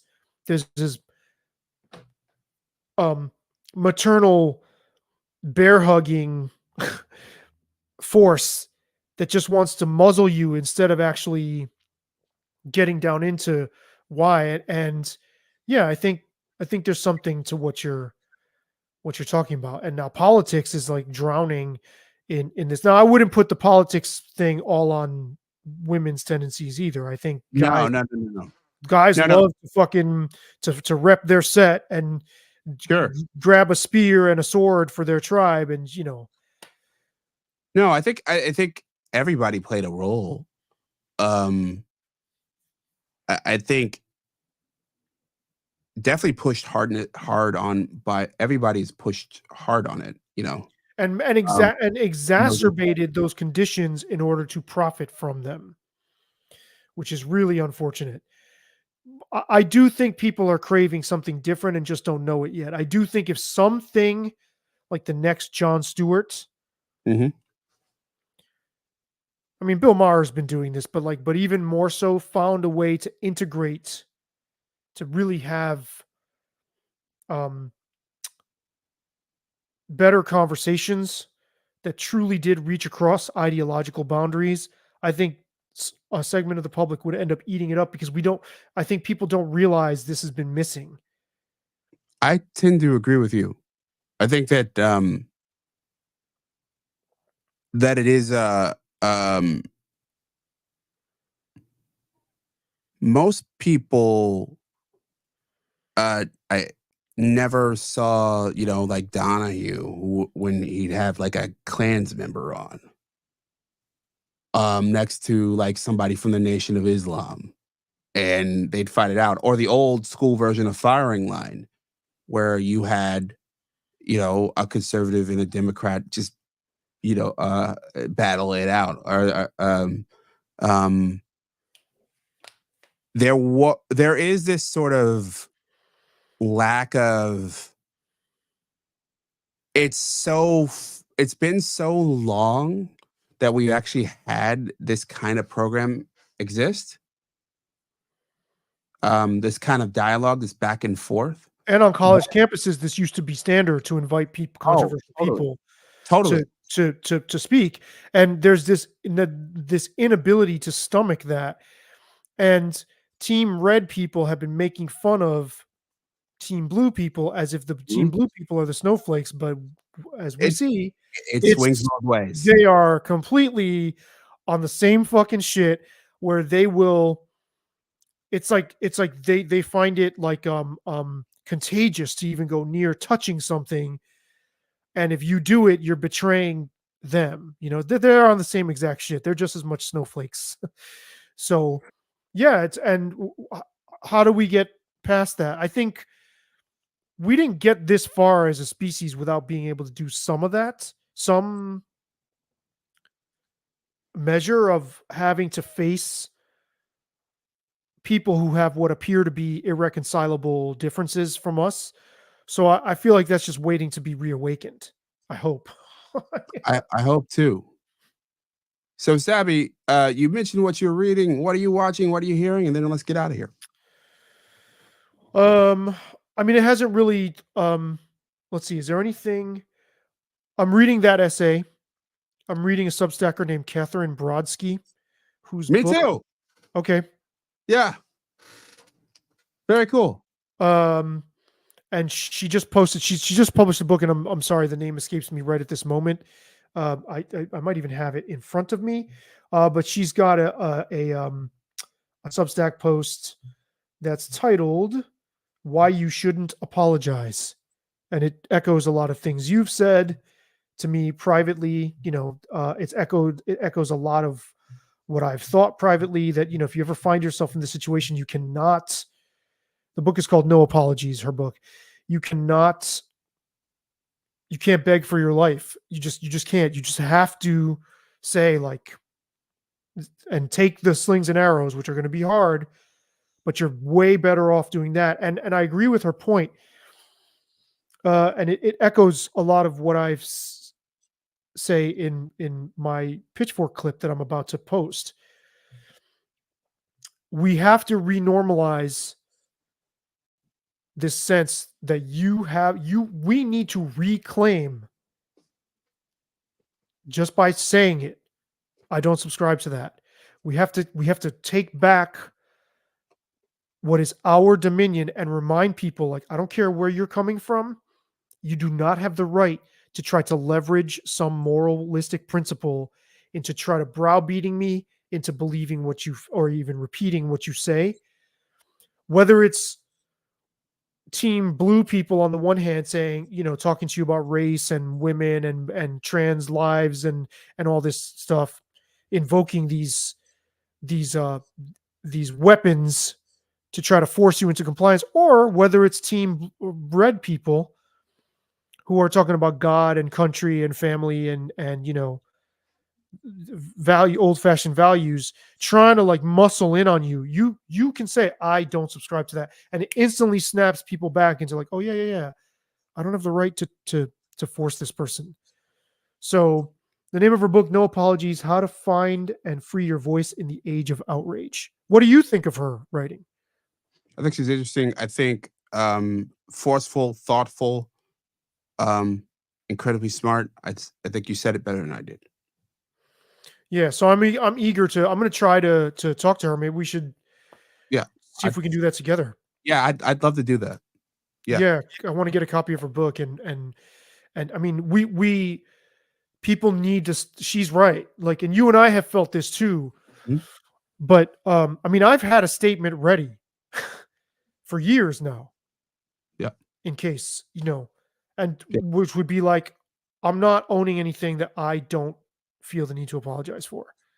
You're not marching me in public and making me say shit I don't. I mean, do what you got to do, but you're not getting me to do that. In the reading, watching, listening, two pile. I wanted to mention a great geeky media podcast called Downstream. Julie Alexander is another person on my interview list. She is a writer about media. She also works for an analytics firm that works with different media companies. I think she's got a very interesting eye and point of view on why media companies do the things they do in this era. So well worth checking out that show. And I just started this book. It's called Hanging Together. It's by Robert Putnam. The subtitle: Cooperation and Conflict in the Seven Power Summits. And the quote on the cover is from Ben Franklin: "We must indeed hang together, or most absurdly, we shall hang separately." Fucking men to that. Yeah. So it's an old book, but I think it's like most of Putnam's older works, it reflects what, at least the seeds of what's happened so far. We have, and it fits in with a lot of our conversation today about how we have been broken into so many pieces. And the thing, it so much so that it's hard to even come together into small groups. Yeah, or even speak your piece among friends. I mean, you have to be a litigator. Thankfully, I was born to fucking argue, but I mean, it's hard to expend that energy and not just go, fuck it, I'm not going to say anything. You know, like the average person now feels with people they know, they're employing these same tactics to try to kind of nudge others into compliance. And that's really, really atrocious. I mean, you're right that we really should not be sleeping on and like getting complacent and assuming that the rigidity of the woke regime is going to just fade away because time, because the pendulum swings. I think you're right that we need to deconstruct and actively dismantle, like reverse engineer or de-engineer these things that have been put in place, these rhetorical devices that just like automatically have people doing these things reflexively. We're not out of the woods yet by any means. Let's put it that way. Yeah, and here's my fear.